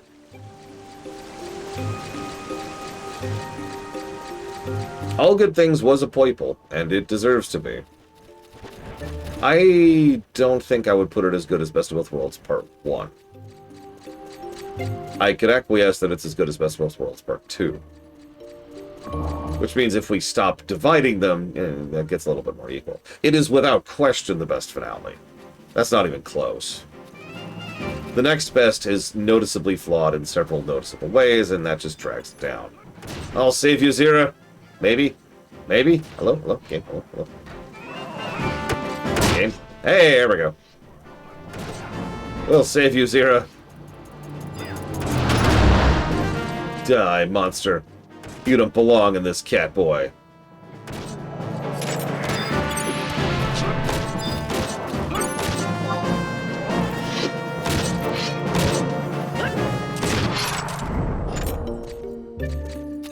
Okay. Woo! So, bought up both of those. Never know when I might need crystals. They don't like your kind around here. Fine, sorry, Catman. It just doesn't have the same ring to it. Yeah, no, exactly. DS9's finale is pretty definitively the second best finale of modern Trek. It's a weird terminology.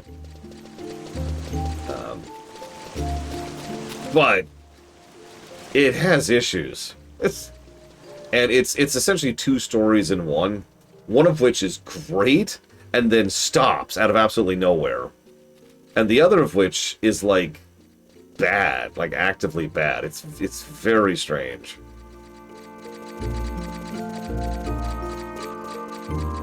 Yeah, the end of the war just kind of happens.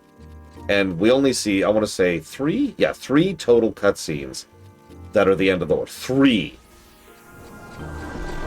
A multi-season arc wrapped up in 3 cutscenes. What? And the reason why is because they had to save all that time to focus on Pod Dukat. Which sucked, you know?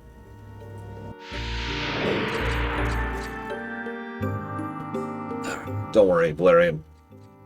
I will always live for the glory of Vanadier.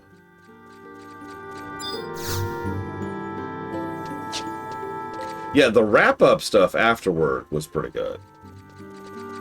The one I will always remember most is actually Miles and Sheer. Yeah, don't forget Dukat being a sex cult leader. Because... I don't know. I mean, I do know. They wanted Sisko to be God, so they needed Dukat to be the devil.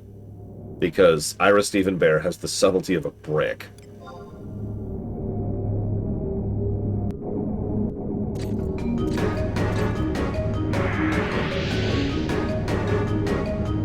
You can see it all over his back, Ross.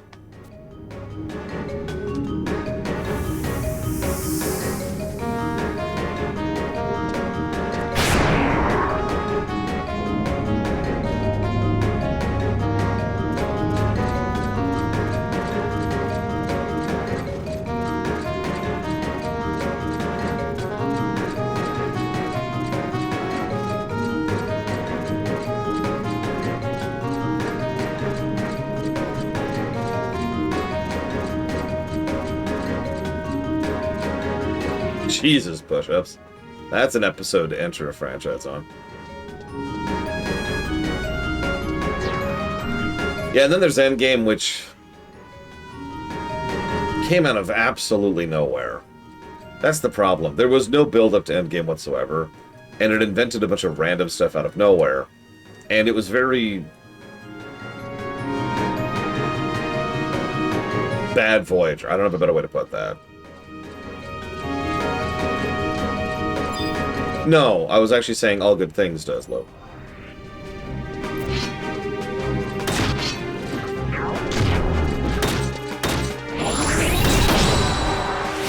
Honestly, the fact that, like, I've heard some people say that them getting home is a nit, or rather them not getting home is a nitpick in Endgame. But if I could push back against that, I completely disagree.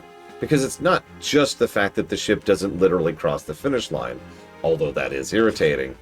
But let's look at DS9 for a second, right? DS9 bothered to have a few moments with the characters having like a final denouement at the very end of everything, right? Voyager should have had that. Voyager should have had Seven and her freaking aunt, right? And her aunt is like, oh my god, I thought I lost you, I finally get to you. And I'm just embracing her in a hug. And Seven, like, is very unsure and hesitant of what to do, but very slowly reaches out to hug her back, right? It needed Chakotay actually reaching out to some survivors of the Maquis. It needed Tom talking to his frickin' dad, right? There needed to be that character outro for Voyager. And instead, Voyager ends before they cross the finish line. I have seen The Breakfast Club, although not in a long time, Elzer, so I'm not sure if I like it.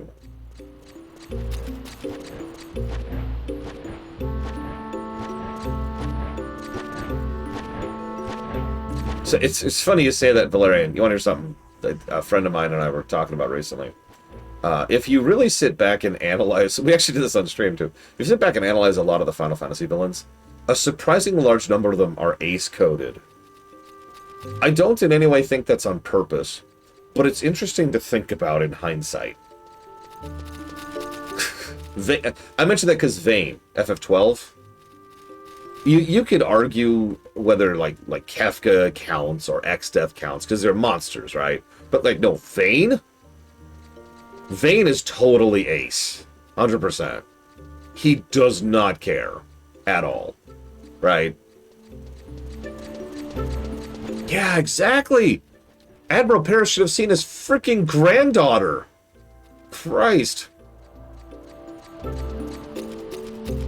And yeah, Xenos. FF14, another perfect example of that. Done well and also badly. Yeah, Sephiroth just doesn't have that in him. Kefka is broken. Exdeath is a chimera amalgamation.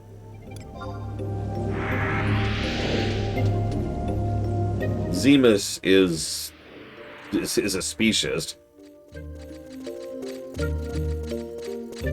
Dude, Vayne is so cool. I'm sorry, I love Vayne as a villain.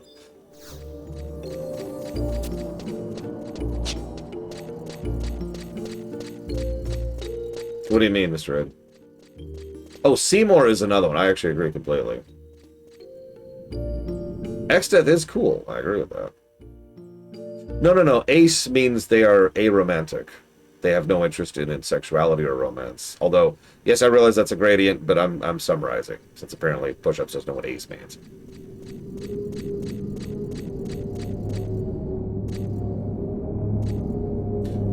Kuja is another interesting one because Kuja I could see being someone who has the capacity to be romantic, but I don't think he was ever given the option. Like, so much of he was so screwed over by so many people in so many different ways.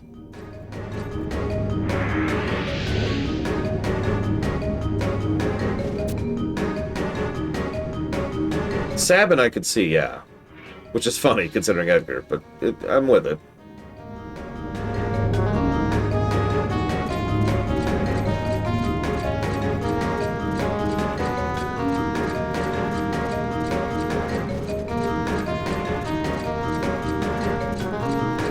Arden? Oh, yeah.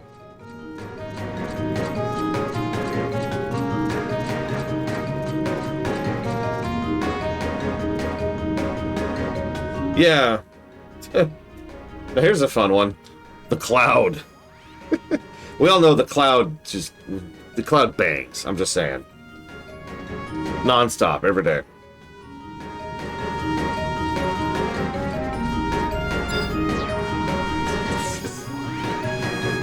They're just an animal, you know.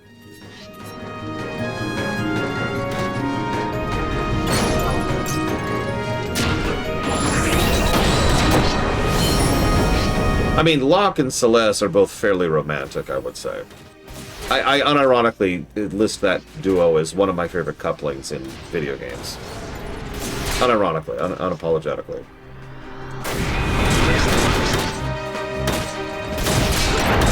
I think it's interesting, too, because the connection between them is never fully completed. Like, they never really hook up. They just kind of rotate around each other and slowly grow up to what will eventually be a coupling, and then game ends. Yeah, exactly. No, they don't need to.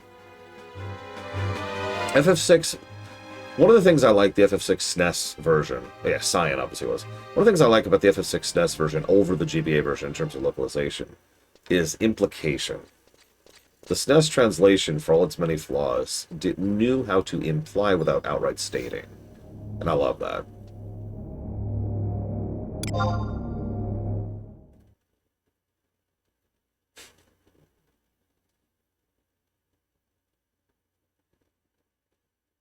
I actually do like that song, Mr. Red, for what it's worth. Shadow, I mean, Shadow obviously fell in love and had a child. But I think his line, there are some people who've killed their emotions, certainly has some validity to it. And, I mean, canonically, the dude commits suicide, so... Oh yeah, speaking of which, Hitler, suicide, fascist, Nazi, there we go. Got all that out of the way. You're welcome, YouTube.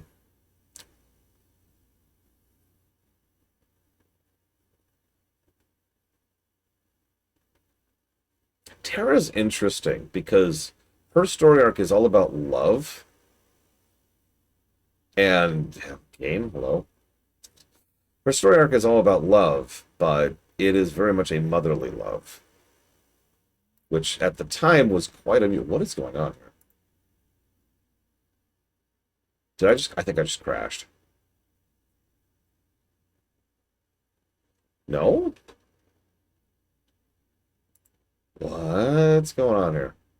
No, like it keeps freezing up and then unfreezing up. And then freezing up and then unfreezing up. Like right now it's frozen, but if I give it a few seconds here, there it is. It just unfroze again. What in the world? And now it just froze up again. This is a new one for me.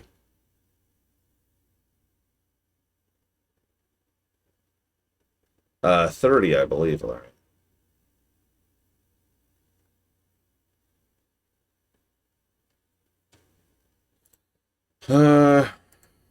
Okay.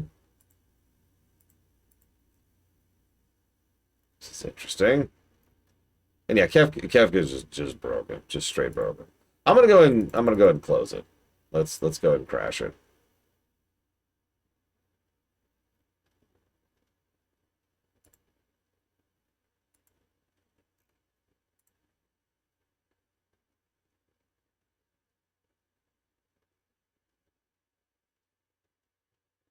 I have to remember the print screen thing.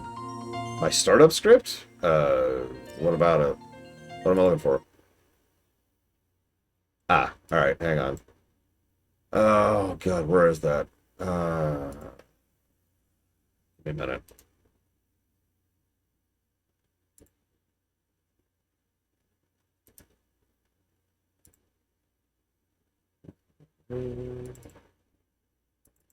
All right, FPS, anything. We got load, load, load, add on load, bind, bind, bind, bind, bind. There is an FPS 2. I'm going to set it to 1. I gotta restart this. Wait, they still exist? I thought they ate them, Trek Reviewer.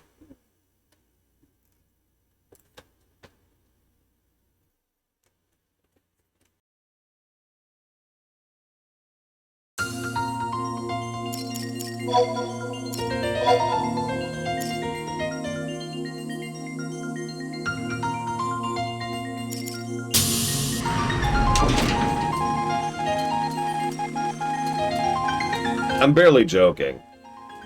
Like, you notice the Equinox crew never shows up ever again. Ever. Yeah, Mateus has no interest in anybody other than himself. The ambition thing. And Barrett? Barrett's interesting because I think Barrett's a pretty classic example of someone who's still married to his dead wife. I don't mean that as an insult. It's a pretty classic romantic trope. He had the love of his life, right? Yeah, like science, exactly. So yeah, Barrett's love has been completely redirected into him being a dad for Marlene.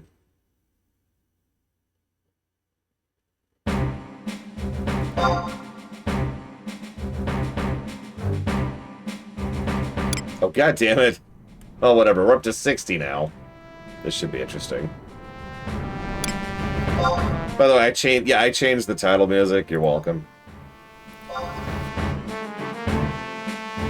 Honestly, that was more for myself than anything else. Same character's already logged in.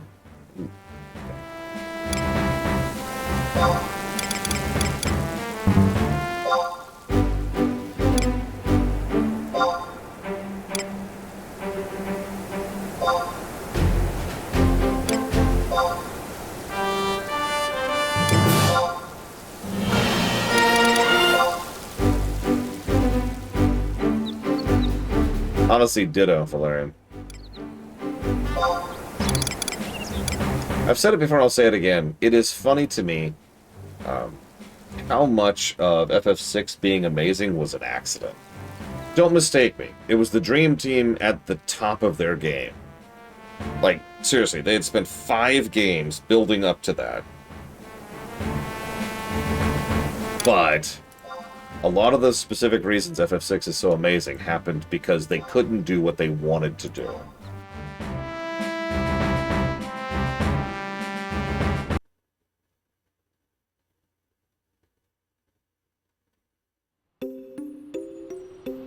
Hey, we're back. No, they adapted. They knew they get credit. No, it wasn't a Jurassic Park. It was a Star Wars. 100%. I'm not sure any Final Fantasy is a Jurassic Park, honestly. They have bumbled so often and so hard and just kind of coasted because... Oh my god, look at the 60 FPS. Oh my god, that's almost disorienting.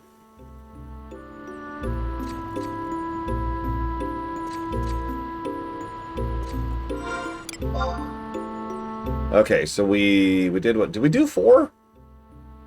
How do I check? 1, 2... Okay, okay.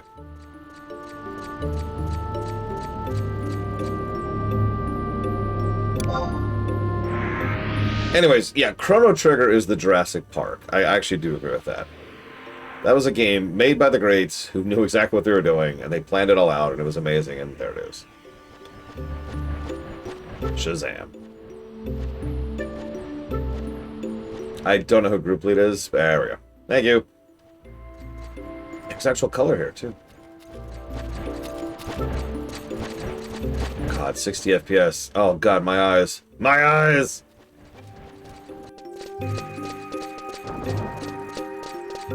Yes, the Star Wars. I just said it, Ross. FF6 is a Star Wars. It is kind of disorienting, isn't it? Let's see how long it lasts until it crashes.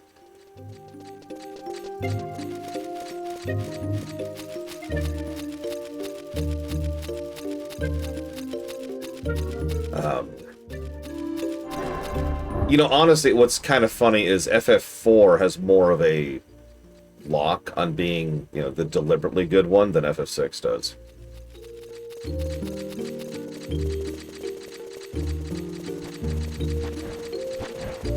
We'll talk about this more when we get there, but FF4 was made by mostly a new team.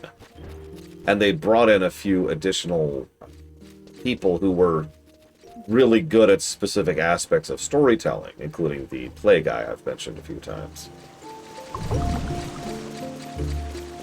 So, more focus on story in general, made by people who actually had experience in theater. And got rid of Nasir Gabelli, who, while an absolute wizard at programming, nevertheless, I mean, look, there's a reason the first 3 games are buggy as hell. I don't have anything else to add to that. I hope this has been an enjoyable run so far. It is, I suppose, always my goal. My biggest fear... I mentioned that I vetoed Lotro, and I do. Lotro is turbo vetoed. But the reason Lotro is vetoed is all of the stuff we're doing here, if this... Yes? Is that a firework? No, Lotro would not be cozy. Lotro would be dull. Lotro would just be empty swaths of taking forever to do literally anything. You think this game takes forever to do something? Nuh-uh.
Anyways, for all that I have whined and whinged about this game, let me be clear. There are worse MMOs. To stream, I mean. There's also worse MMOs in general. Come on. You can do it. You can do it. There we go. No, I'm also level 1 billion, walking through everything, with people helping me, with items, with a guide. I understand. I get it. I'm cool. We're cool. A legitimate run of FF11 would not be something I would stream. Like, it's not even a question. There's a reason I said no to FF11 for a long time. And it's specifically because I assumed it would be a normal, legitimate run. And I was right, quite frankly.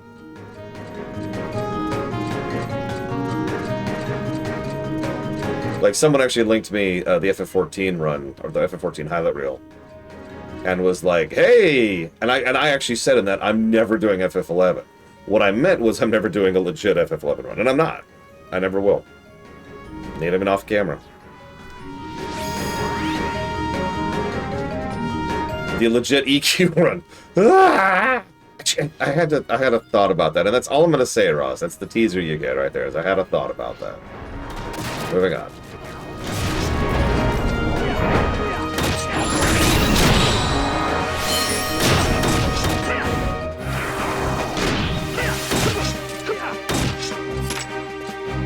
I mean, if you guys dump a couple million on my face, I will pretty much be required to do whatever the hell you ask of me. No matter how much I hate it. I will whore myself out for that.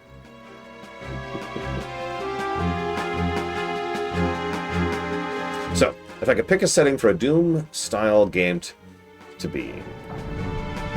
like... Okay, let me think about that for a minute. Let me think about that.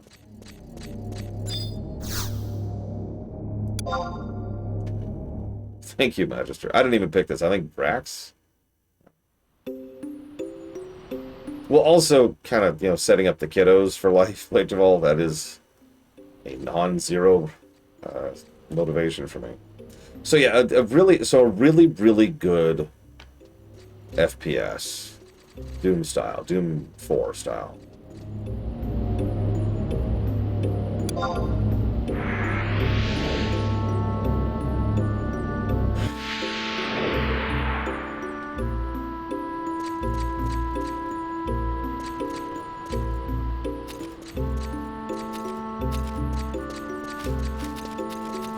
I'd have to actually think about it.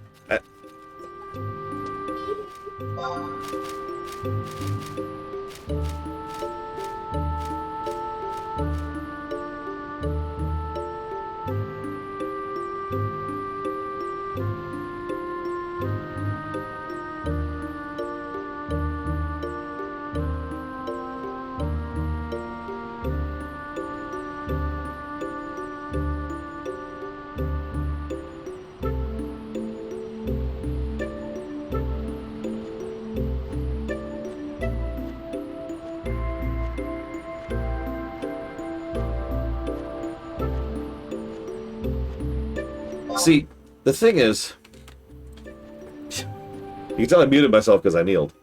I have quite a bit. I have variety, Ross, because I have for my nieces variety. You can tell it's me. See, the thing is, I could think of a lot of settings that could use an FPS. That's not what I was asked. I was asked Doom 4. I've played Doom 4. In fact, I've streamed it twice.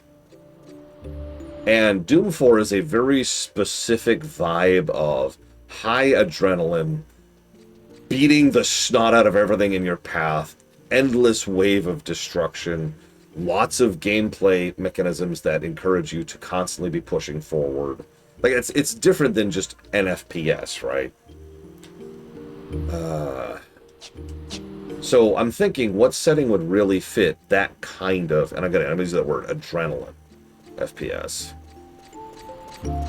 Oh yeah, also platforming in combat and lots of traversal and good arena design, and you get it, right? So like Final Fantasy, my first thought was actually Devil May Cry.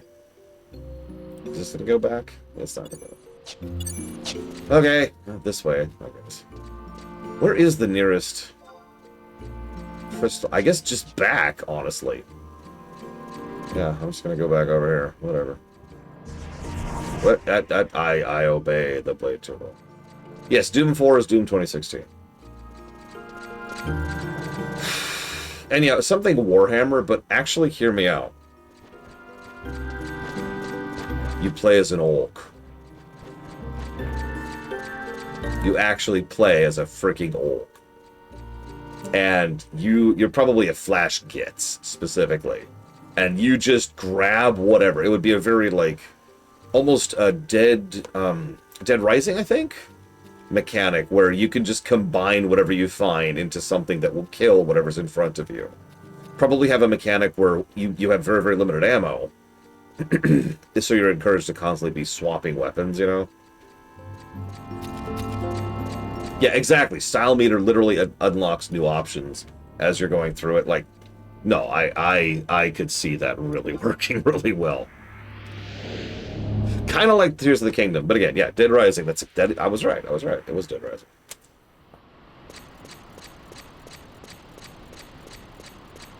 And it's like, oh, what is this? Well, this should work out. Grab, and just I can see that working very well. Okay, teleportation to Zillart to Nord.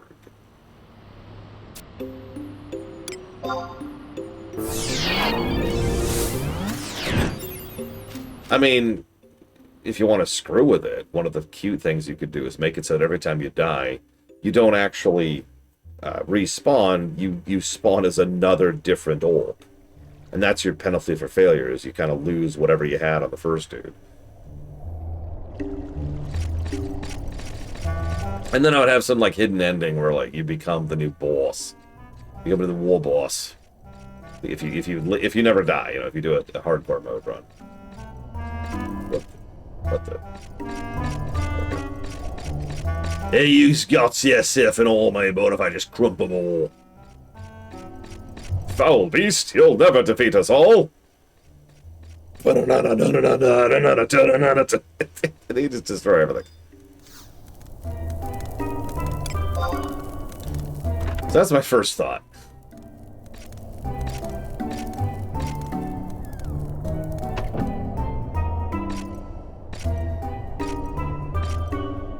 Second thought, StarCraft.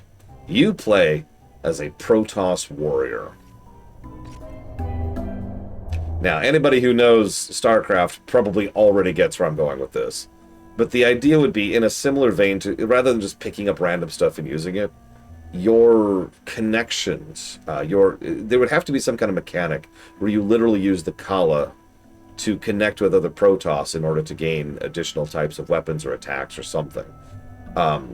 Think similar to what a Metroid does, where rather than literally picking up a new gun, you gain a new option for your existing, right? So you start off and you've got the blade, right? The one in your fist. And then you can turn that into a polearm, you can turn it into a scythe, and you get it, right? It'd probably be primarily melee, but the mechanics would be mostly the same. So something like that. And yeah, you by the end you can actually just Kong. I think you can make that work. So anyways, we made it to Tulia. I mean, Diablo's already one step into being a Duke King. Oh, so you made the Crystal Warriors walk the plank now, did you? That just leaves us with the wee prince, but first we gotta find a way to the darn shrine. Is it Elden Arch that's keeping us out, or is it something else? Listen close. If the prince had already opened the gate of the gods, Vana'diel wouldn't be here anymore. But as you can see, nothing's changed so far. Which means all we can do is wait. When he makes his move, that's when we'll attack. You and me both hate Zillart for making fools out of us, but there's nothing much we can do right now.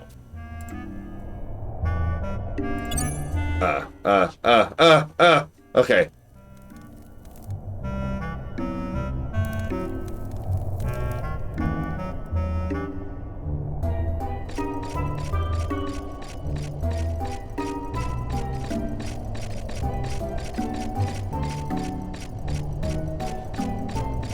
I mean, my first thought was actually a Marine. You know, like a professional in the modern military. But then I realized Protoss would just fit the vibe so much better for what we're going for. Because Protoss melee, Protoss in lore are Doom guys. They are absolute death machines that can just chip or shred their way through the opposition. And that's what we're going for, right? That's the overall approach. Hang on, I need to... Where am I going?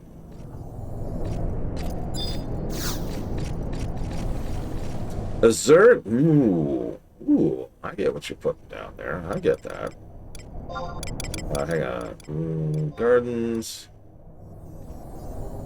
I guess I want... 2 or 5? We'll go 2. Whatever. I love how this quest is to go back and then forward. And then...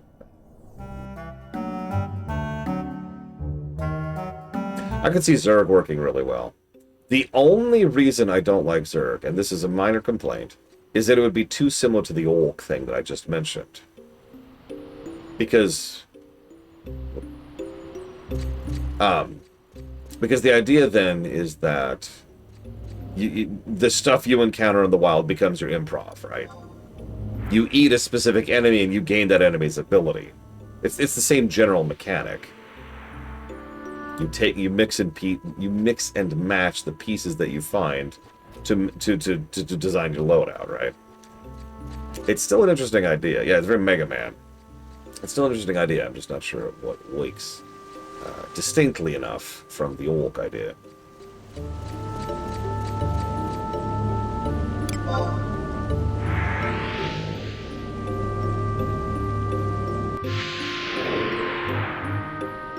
That's true, Takoida. Oh, I'm an idiot. I just went the right. Oh my god. Okay, you know what? Yeah, fine. We'll do the survival guide, because apparently I'm an idiot and can't navigate this place.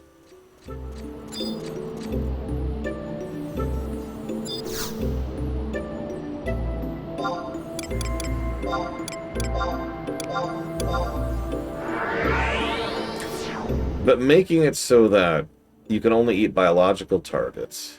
No, I had a thought on a route. It's just apparently it doesn't work. I don't know. It's whatever. I had a brain. It just was wrong. What you'd have to do then is you'd have to come up with...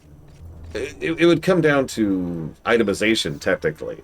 Very careful enemy placement throughout levels. So even a level where you are primarily fighting, you know, humans or Protoss or whatever, there would have to be stuff you could eat, which would either give you biomass, which you could use as a resource, or, you know, giving you just their abilities.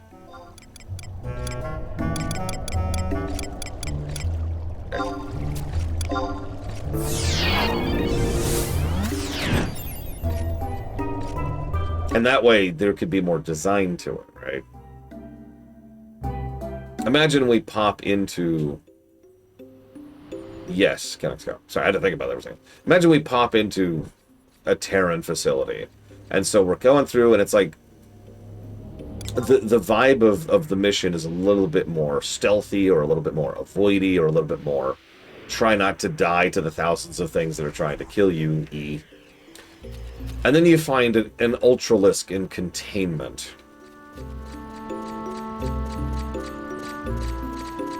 And then you eat the Ultralisk.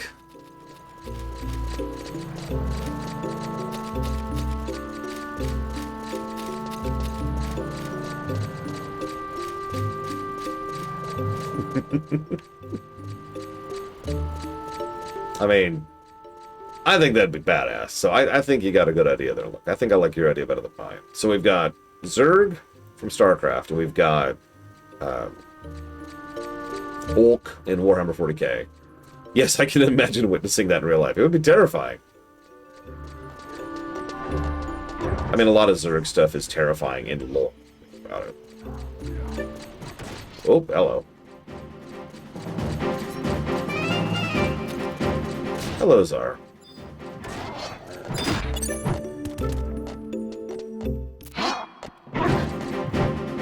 Don't touch the sides.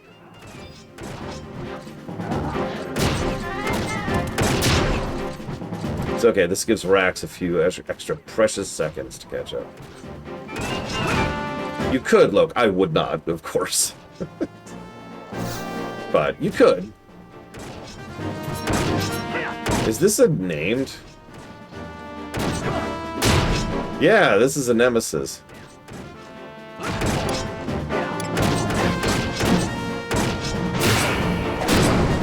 Just knock him over there.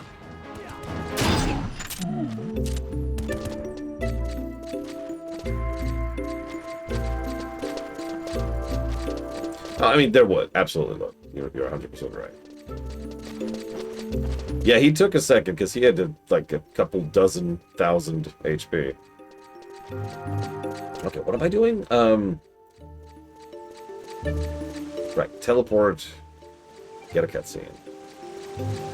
Oh, yeah, hang on. Let me pass all of this. Here you go. Enjoy. Nice lot, though. Christ. It only goes up to 1,000, right? Or 999.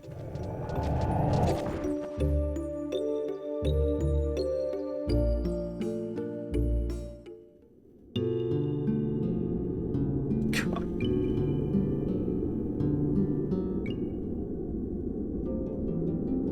You are the great bane, the nightmare that will devour the fair land of Vana'diel and thrust the world into fear and despair. But as one bright star shines through the clouds at night, as one song reads. This is the third time we played this song. Come on, come on, come on, come on.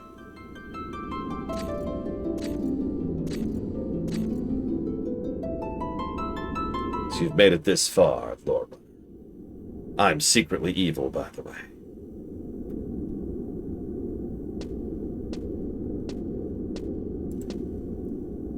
Wait, don't tell me I shouldn't be here. I know my father forbade me from coming. But I cannot simply sit back and watch Eldenarch wreak havoc on our Vana'diel. I'm ready to fight to the finish.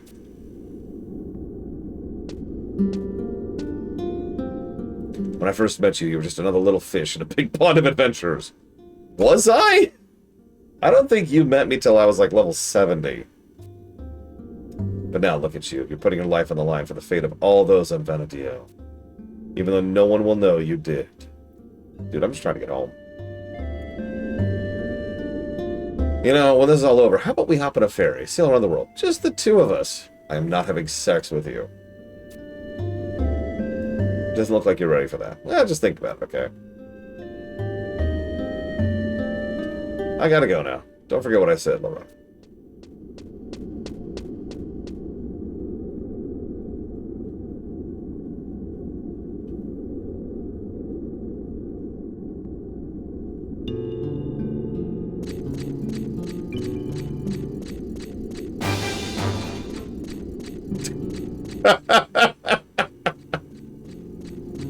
I'm in combat! Okay, we're good. Yeah, she came out here to hit on us. Which, I mean, honestly, that's just kind of a Tuesday for me.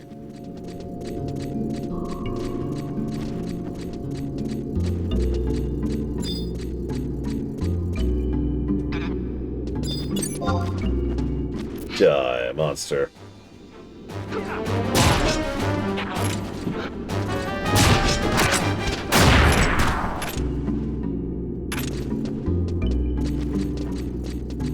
I mean, I'd like to think that in real life, Mr. Ed, so what the hell do I know?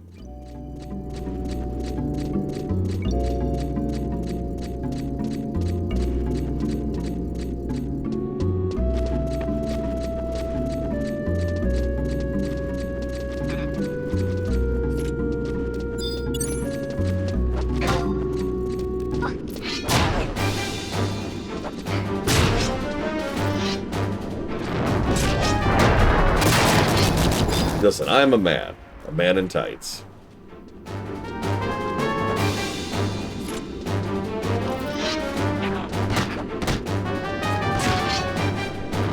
Wait, we need to go back outside?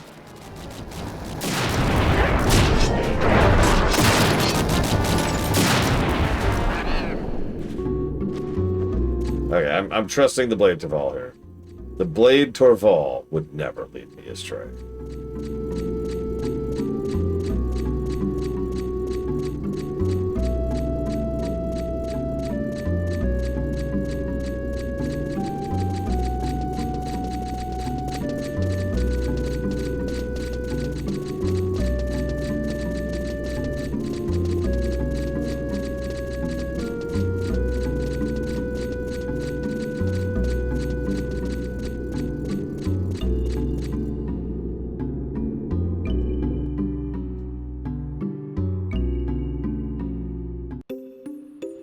I've got one more for you, Dr. Winter, if you're still there. I've been chewing on this for a minute.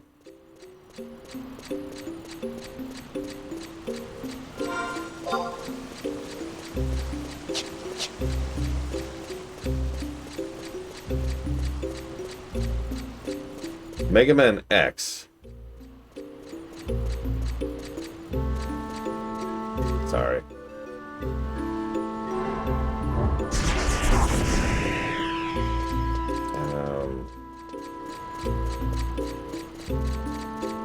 The problem is, we have once again come up with the same damn mechanic where you just pick up weapons from your defeated foes, but at this point, whatever. I could see a very high-octane, you know, playing as a hunter, or even playing as a maverick, kind of a thing working in the Mega Man X setting. No, Rax, no. Yeah, Mega Man X, but styled like Doom 4, Doom 2016. It's a good mechanic. It's a good mechanic. It allows the developers to play around with stuff. It rewards the players for creativity and trying stuff.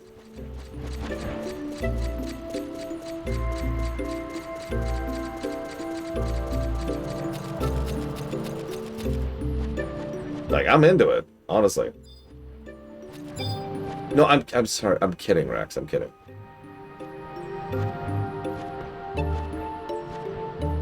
Join us, Rex. I don't have a dark speech. I don't have a dark side speech on me. No, it's my fault for the fact that I keep running ahead. I apologize. And I apologize to you, Blade Jamal, for that. This is going to sound pathetic. I'm not used to waiting when it comes to doing these runs. I wish I had one of those vehicle mounts where I could just be like, hop on, guys. Boing!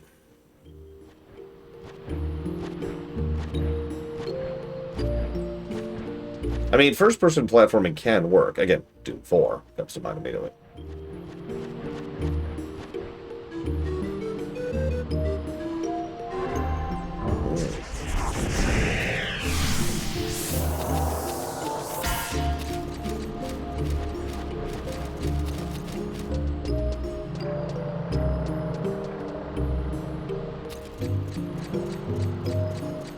Yeah, Blade Jamal has been giving us a buff.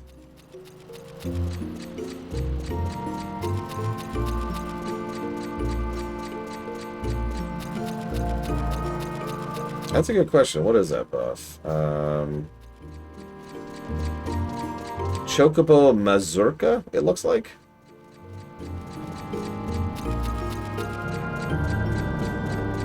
Stop, stop, stop, stop! Oh, Jesus. For the first time, I'm grateful I can't go over the edge.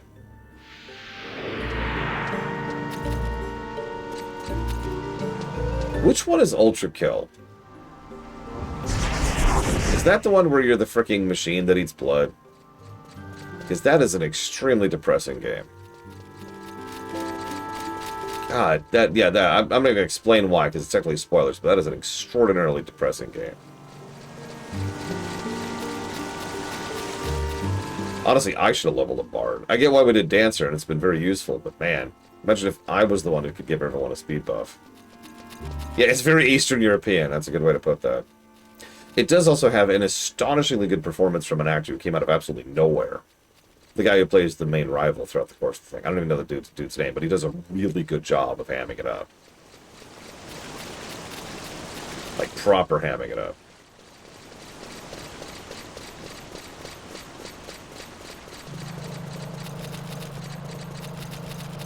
I will beat you down until your very sparks cry for mercy is a hell of a lie.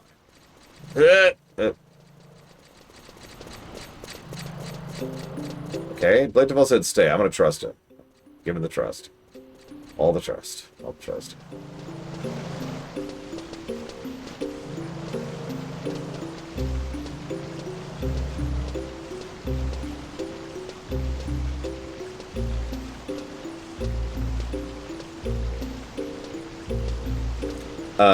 You know, I don't actually know Maestro.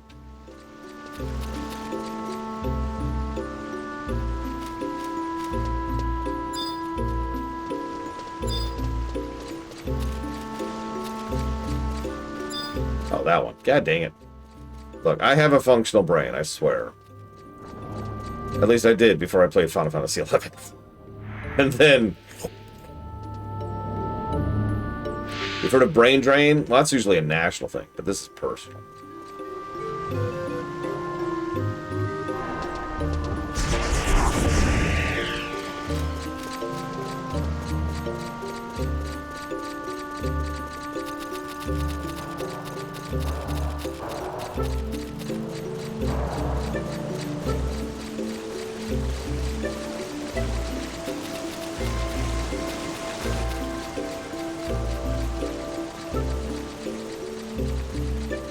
I mean, it's a 2-minute buff, I'm pretty sure.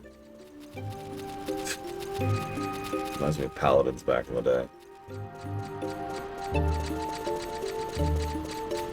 Alright, it's a 5-minute buff. You can target at a single person at a time, and there's 40 people in the run.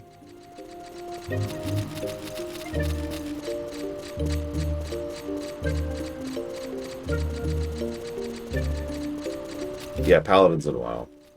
I was a buff bot for at least some of my raiding career in WoW Vanilla. It was not as fun as it sounds. And it probably sounds pretty unfun. I was contributing.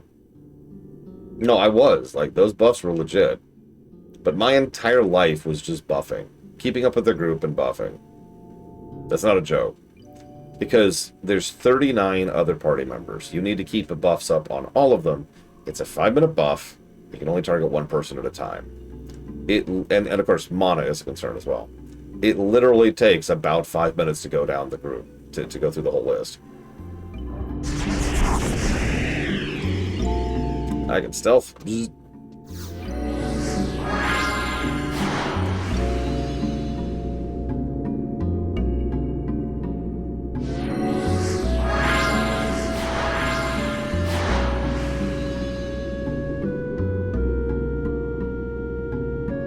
Alright, Zero. It's nice knowing you. Nothing personal, kid. Hi, Sean. I'm kidding. We will save your life, Zero. Or die trying. Whatever I have is both sneak and silent, which is great. Or sorry, stealth and silent. White mage! I will do everything in my power to save you, Zero.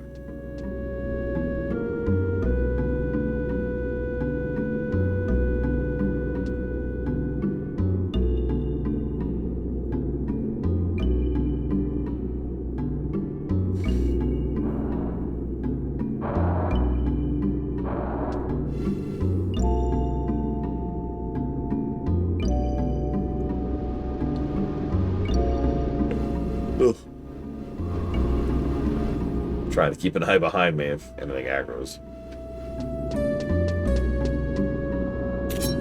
Speaking of...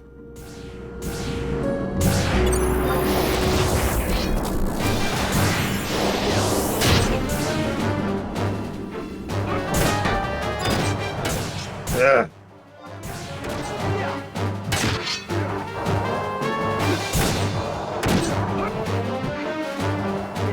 I am leaning towards that brickwork positive. I do actually agree with that.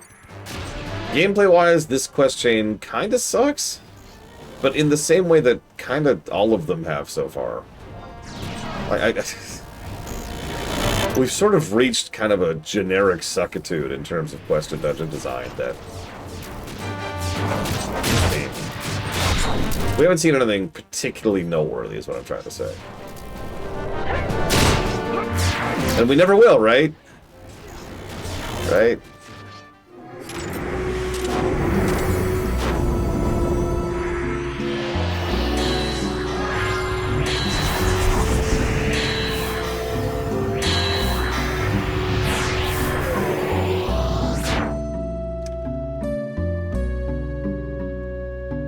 I will once again sneak.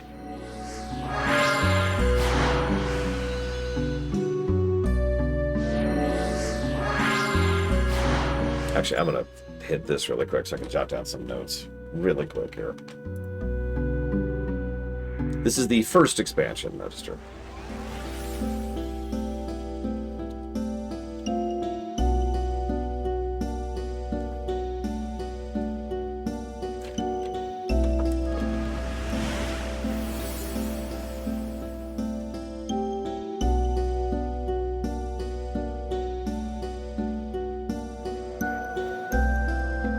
I have sneak, to be clear, but I will detach. Just to be clear about that.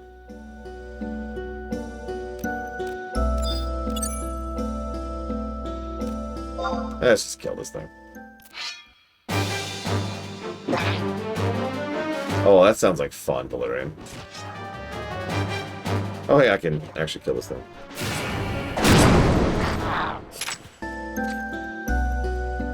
Oh, gotcha, Zero. Oh my god, look at those feline features. Ugh. Zero wants only one thing, and it's disgusting.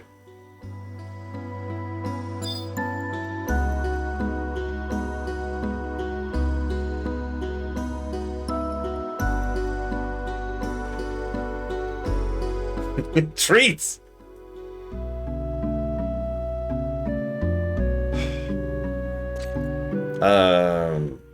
I've got bubblegum frogs.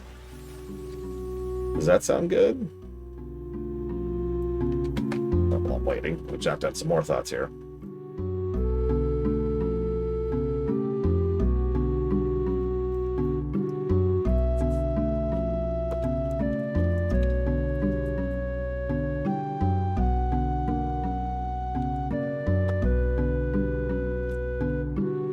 I mean, I was gonna be mad if I couldn't pet that fox. I'm just saying.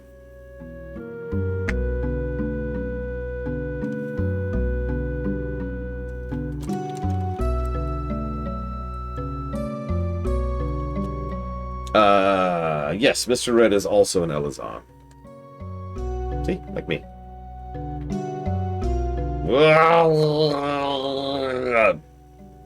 Ahem. Meanwhile, Zero here is a giant, as you can see.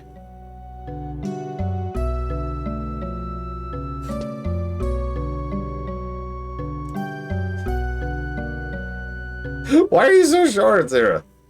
Oh my god.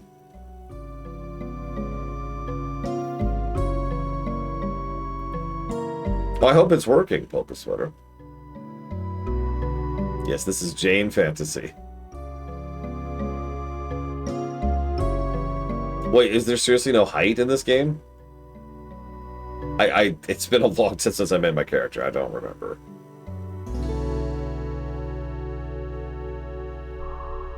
Oh, wow. We are who we are. There's a topic while we're sitting here waiting. So I want you to imagine for a moment that a new Mass Effect game is coming out. And, you know, you're going to be able to make your character and do your stuff and play your things, romance people and shoot people. It's going to be great. And then mid-development, they decide to say, oh, by the way, no character creator. What would your reaction to that be?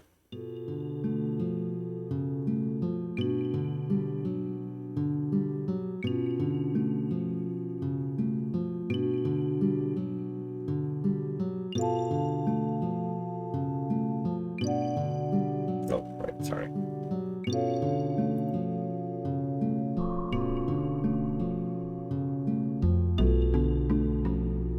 Well, I mentioned Mass Effect because Mass Effect has always had a character creator.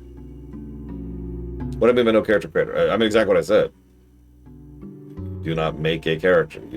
You fire up and you're playing as Cecil, metaphorically speaking.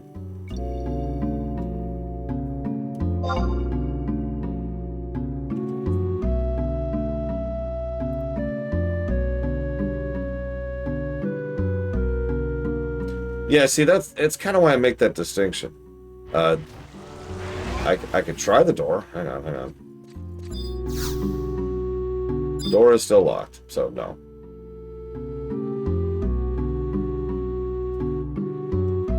I mean, it would matter to me. That's always been, you know, my shepherd.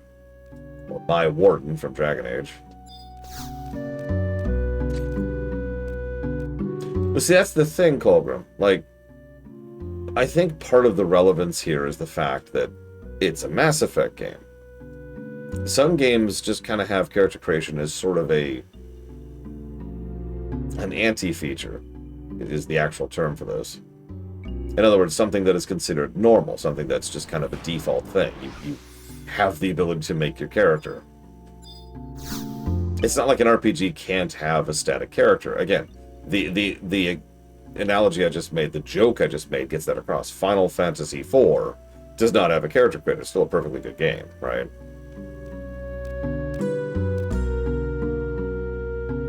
And yeah, Witcher 3 is another example of that. Arguably, some people say the recent God of War things. But yeah, that's exactly, Zara. Like, you're playing yourself. You're playing, that is to say, you're playing a character you designed. That's the whole point of that. To just kind of rip that out is just kind of like... Anyways, if it's not obvious, this is not a hypothetical. And I've been chewing on this a bit, because admittedly, I'm kind of in the same boat as some of you. It's like, whatever.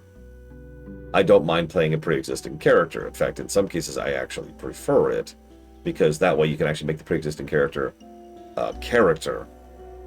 You know, someone who's relevant to the story. Someone who's not sitting in the back munching on popcorn during the cutscenes.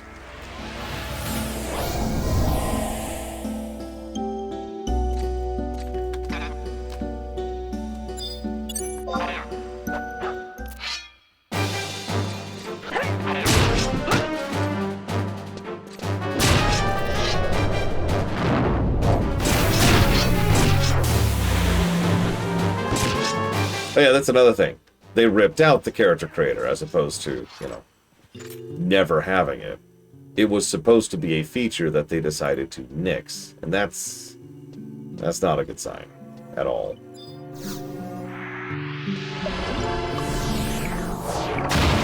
Yeah, exactly, Ross. Byleth might as well not even exist.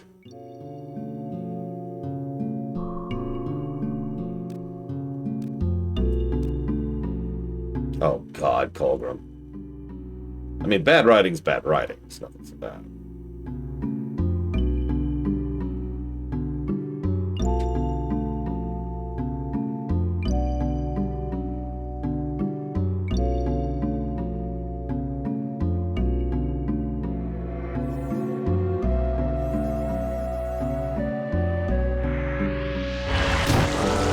I mean, my Byleth was too busy hooking up with Edelgard to have a personality, but... Oh! Door open, door open. Zero. Zero! Zero! I don't know if we can open the door from the other side, Zero. Okay. We're in.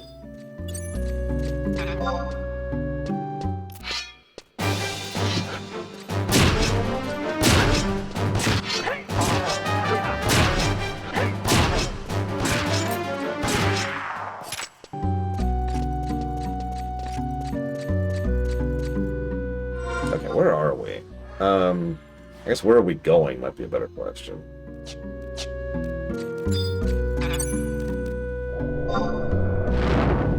Going to the middle. I can make that happen.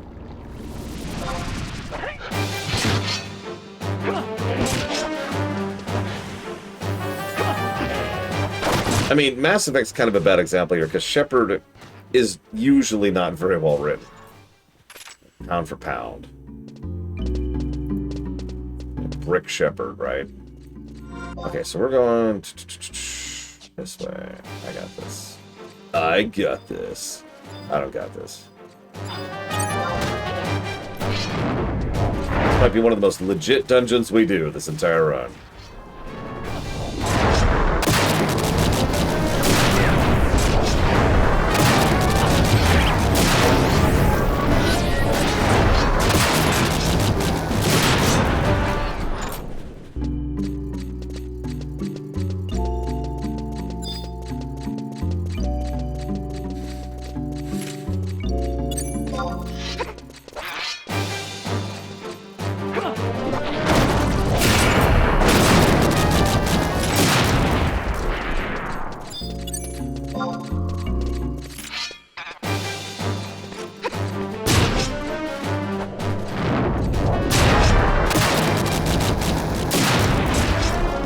I mean, it kind of does, Mr. Red. Except for the frame rate.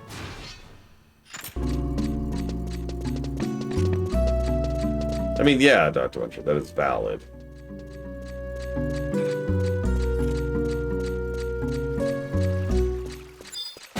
So.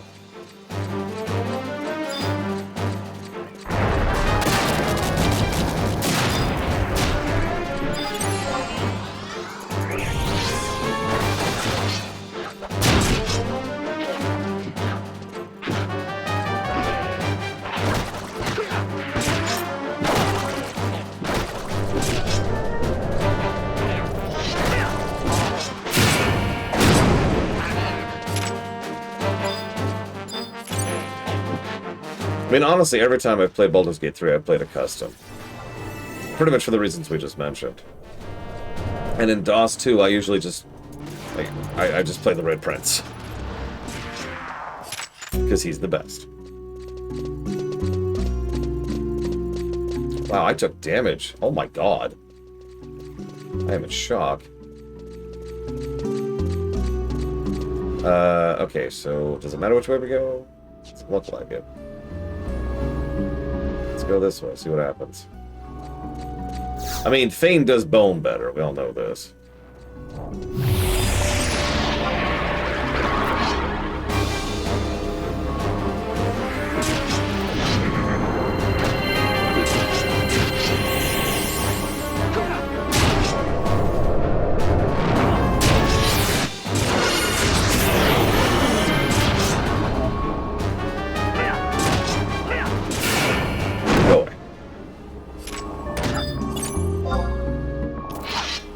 God, yeah, let's not play as Los.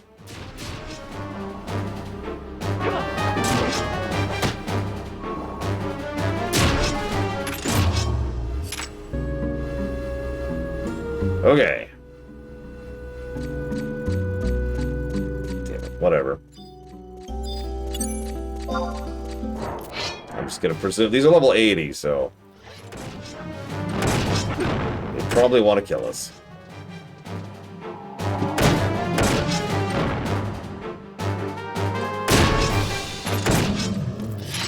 Oh my god, Braygwin.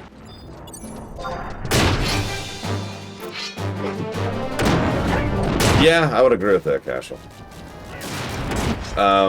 Yes, push-ups.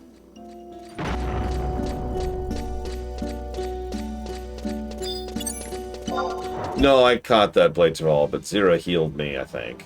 And thus did the elementals attack.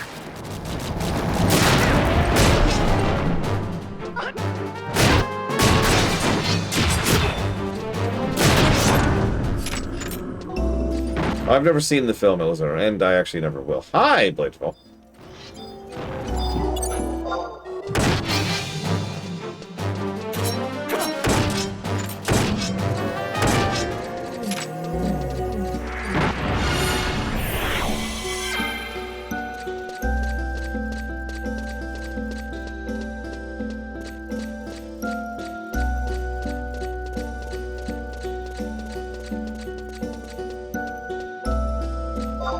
Okay, so take my phone. It's okay. Whoops.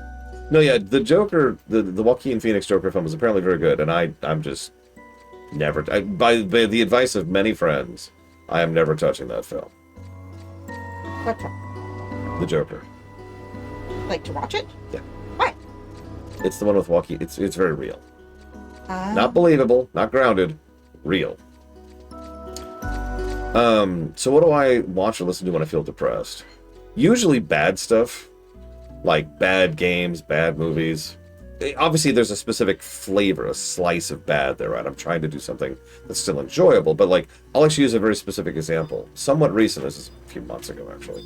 I was, with all this crap that was going on, I sat down and I rewatched Star Trek V, which even my sister has seen.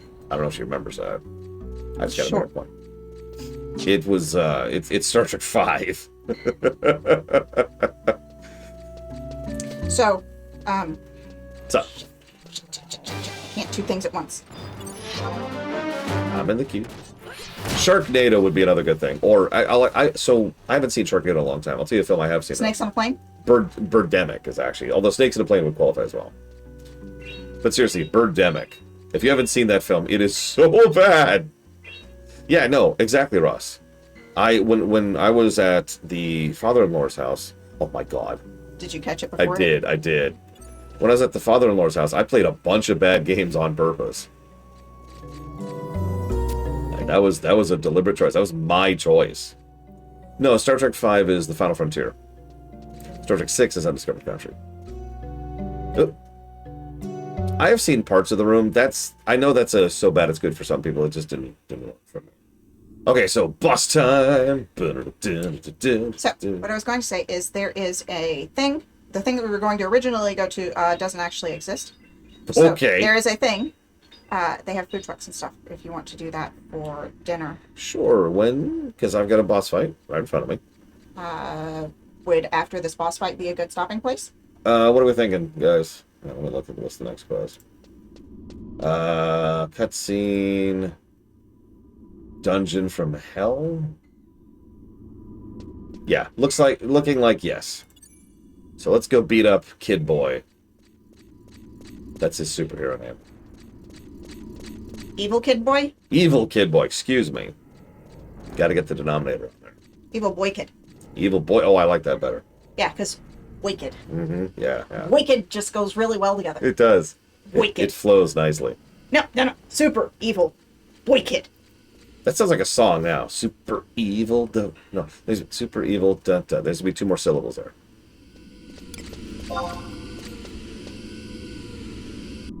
Super evil ultra, maybe? Super evil ultra boy kid. Super evil ultra boy kid. Oh, no. Ultra Boy Kid doesn't work. I know, but whatever. There he is! Super evil ultra boy kid! That's his name now. Oh no, sexy lady! Big dude! What's his face? The ugly one! I cannot move. So this is the true power of the crystal.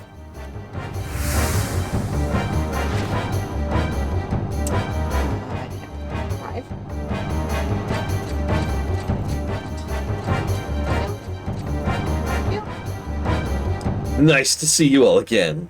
I was beginning to wonder if you'd make it this far.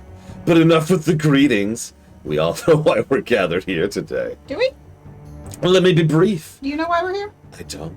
Thanks to Are you eating more popcorn? adventurers. Did you bring more? Yeah, well, thanks to you adventurers, the beastmen interfering with my plan to revive the crystalline will soon be vanquished. Once that is complete, the gate of the gods will finally be open. And as for what happens to Vana'diel then, who knows? What I do know is this: what lies on the other side of that gate is a dream I have seen for the past 10,000 years. The dream of paradise. And what about you? Don't you want to see what's on the other side? Don't you want to be reborn as a god? Come with me. And okay, real talk. Can we just rewrite this for a little bit? No. The other side of the gateway is FF14. I've been over there. So now I'm like, Maybe.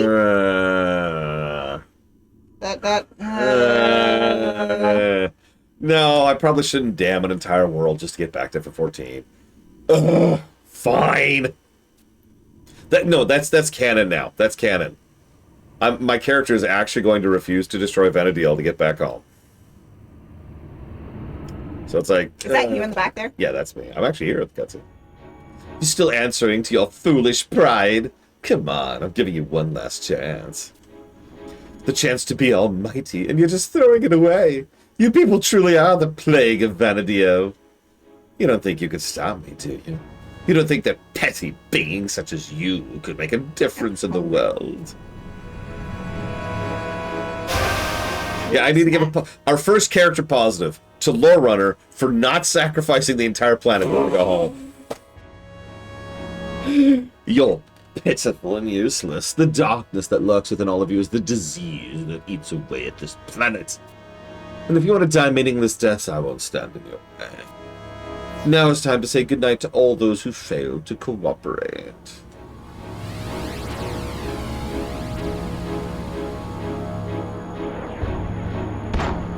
Sure thing, kid. Oh my god, it's time to duel. So I left when you were killing his younger brother. Yeah, and now we're killing the older brother. Who just so happens to be small. Look. Plot twist. That we all saw coming. Yes, literally. Also, do me a favor and tell Rax she's awesome. Rax, you're awesome. Thank you. Why? I'm worried about her, that's all. Oh my god, he really is. He's just... Oh, no. He's Andross. Look at him. Look at him. Eliza would like to answer your question. So yes, I've had asshole players in my D&D games many times. I think I'm targeting the wrong... What am I targeting? I am targeting the wrong thing. Can I... There we go. Target the exoplates. There we go.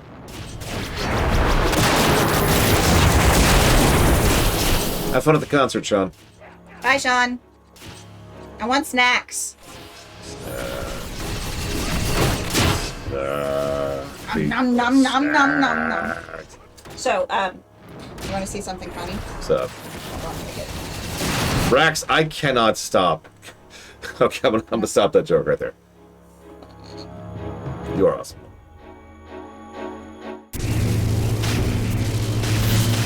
Oh my god.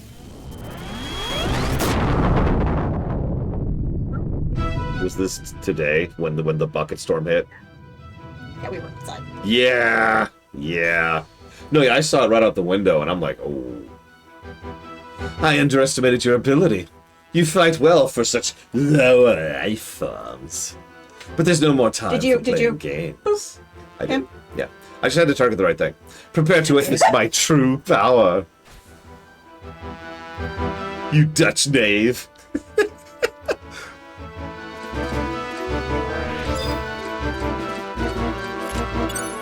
It is a legitimate argument, but most of the time players use it because they're assholes. That's the thing. Here, I'm going to use one attack on him. He's dead.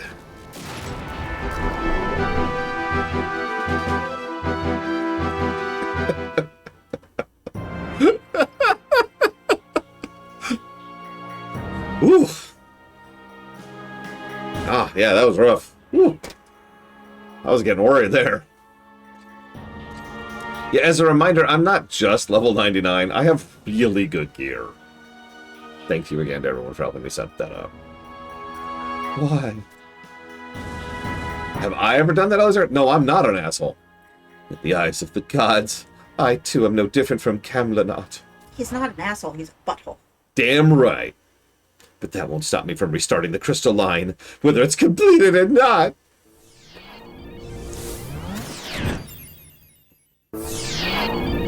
Oh, Jesus, Bladewall. That sounds rough. The crystals will spin out of control as they did 10,000 years ago and create another meltdown that'll destroy this world and everything on it. Because I'm having a tantrum. You fought well, but it's time to say goodbye.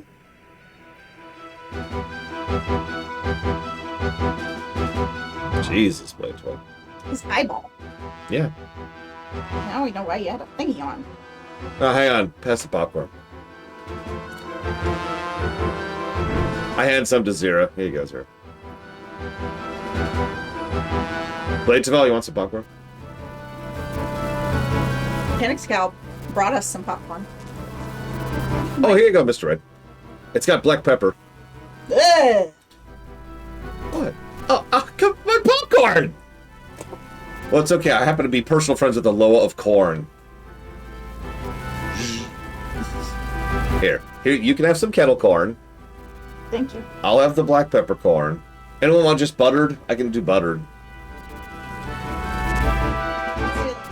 I've got the Loa of butter. Is the, you didn't say it's a good stop point? Yes, I mean, I'm watching death and destruction and the end of the world, but yes, after the world is destroyed. The light has begun to converge. Soon all will end and my dream will begin. Oh, that's okay, Kennex got here. I got some plain for it. Actually, really good plain popcorn is legit. You almost never find it. But if you can get really good plain popcorn, that is awesome. So it all ends here. Then I guess it's up to me.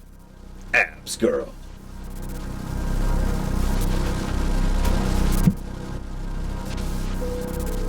There might be another way to do this, but I couldn't think of anything better. I'm sorry, Lorman. I don't think I'm going to be able to keep our promise to be your one true love. Wait, where do you think you're going? Lion! No! Minwoo! No!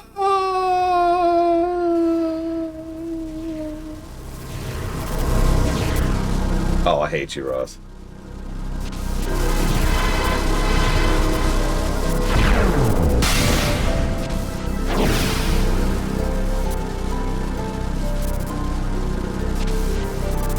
That's true. You know what? She's better than Minwu.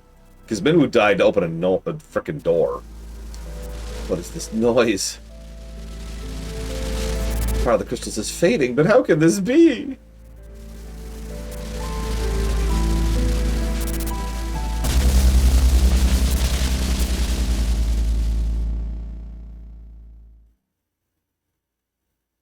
Damn, I think she's the hero, not me. No, nothing can get in my way. Stop, Elden Arch. Thou must cease thy vile ambitions.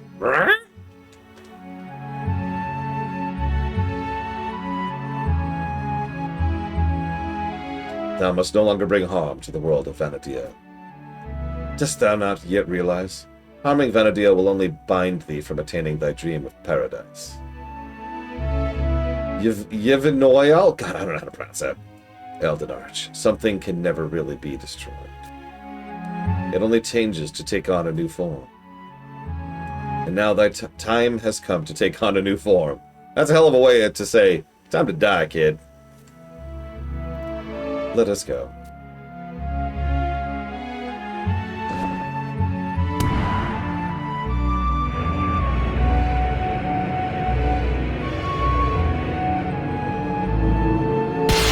You know, normally when I see a character like this, the thing I'm about to say is, if we had more time establishing this character, I might have given a damn about him. He was not a very engaging villain. But the thing is, I have seen villains that are established in like one scene. Sometimes two. Really, really tight writing, voice acting, and animation can really make a character pop like that. And I have an example of that right off the top of my head. Emmett freaking Selk.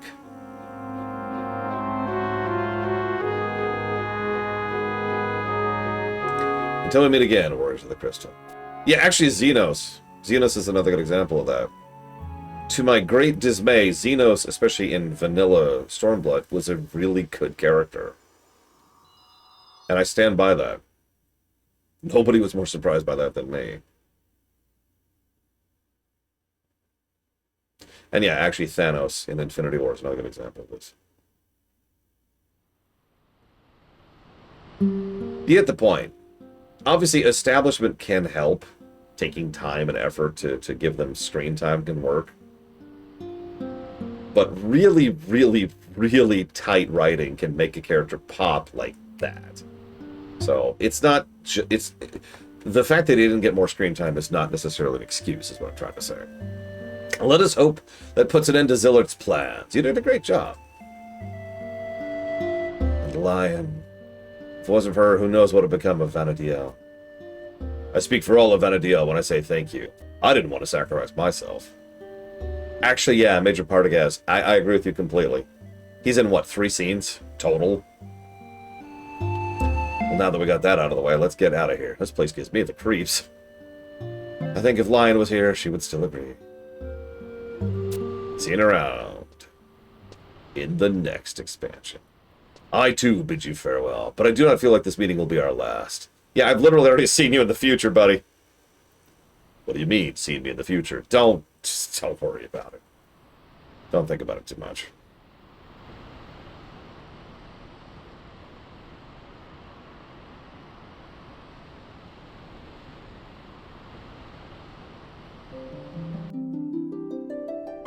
It began with a stone. Blah, blah, blah, blah, blah, blah. Blah, blah, blah, blah. It's the same song! Aww. Some nice shots, though. And the Tonberries can rest easy.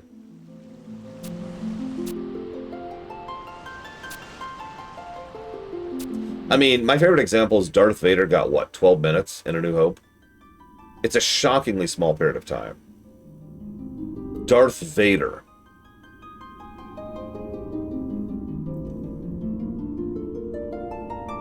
And yeah, I've actually used Kefka and Sephiroth as inverse of the same concept, because both are very well established villains. Kefka gets more screen time than any other character in that entire game. Sephiroth gets barely any, and yet both work.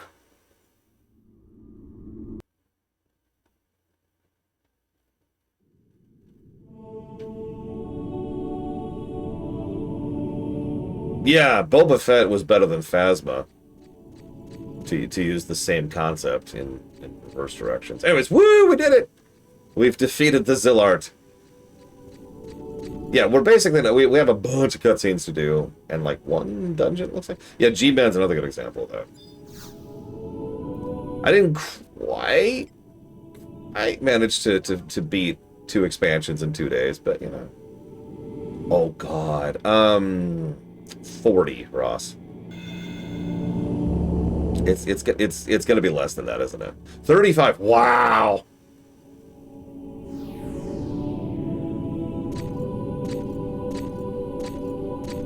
Actually, yeah, Gontaro Dim is another great example of this concept. A lot of villains. Although, there's a reason we have that best side character and best major character concept for the LGAs.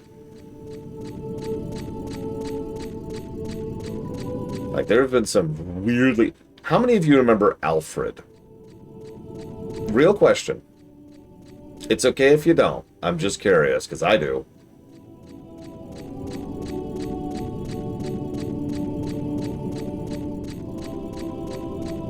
Actually, yeah. Like, twice, I want to say push-ups. No, it's more than that. We see him twice in person. I mean, it depends on which Alfred there are. There's several, obviously. Alfred was a Reploid in the Mega Man Zero series. He was the old man.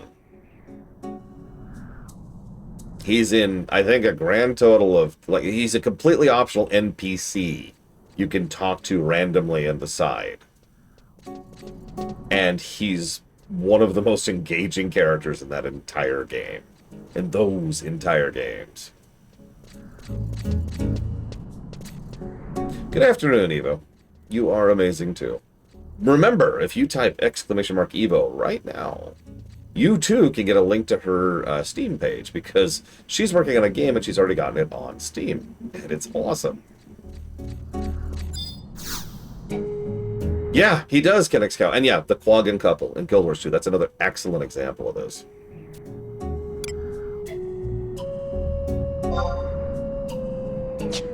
I actually don't know where I'm going. And I have to cut off to go get dinner. Timing. So I'm going to cut off to go get dinner.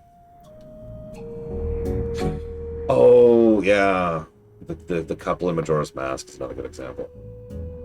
Yeah, I've got some cutscenes left. I'm going to chop off here. I'm going to do some cutscenes. I'm going to punch some stuff.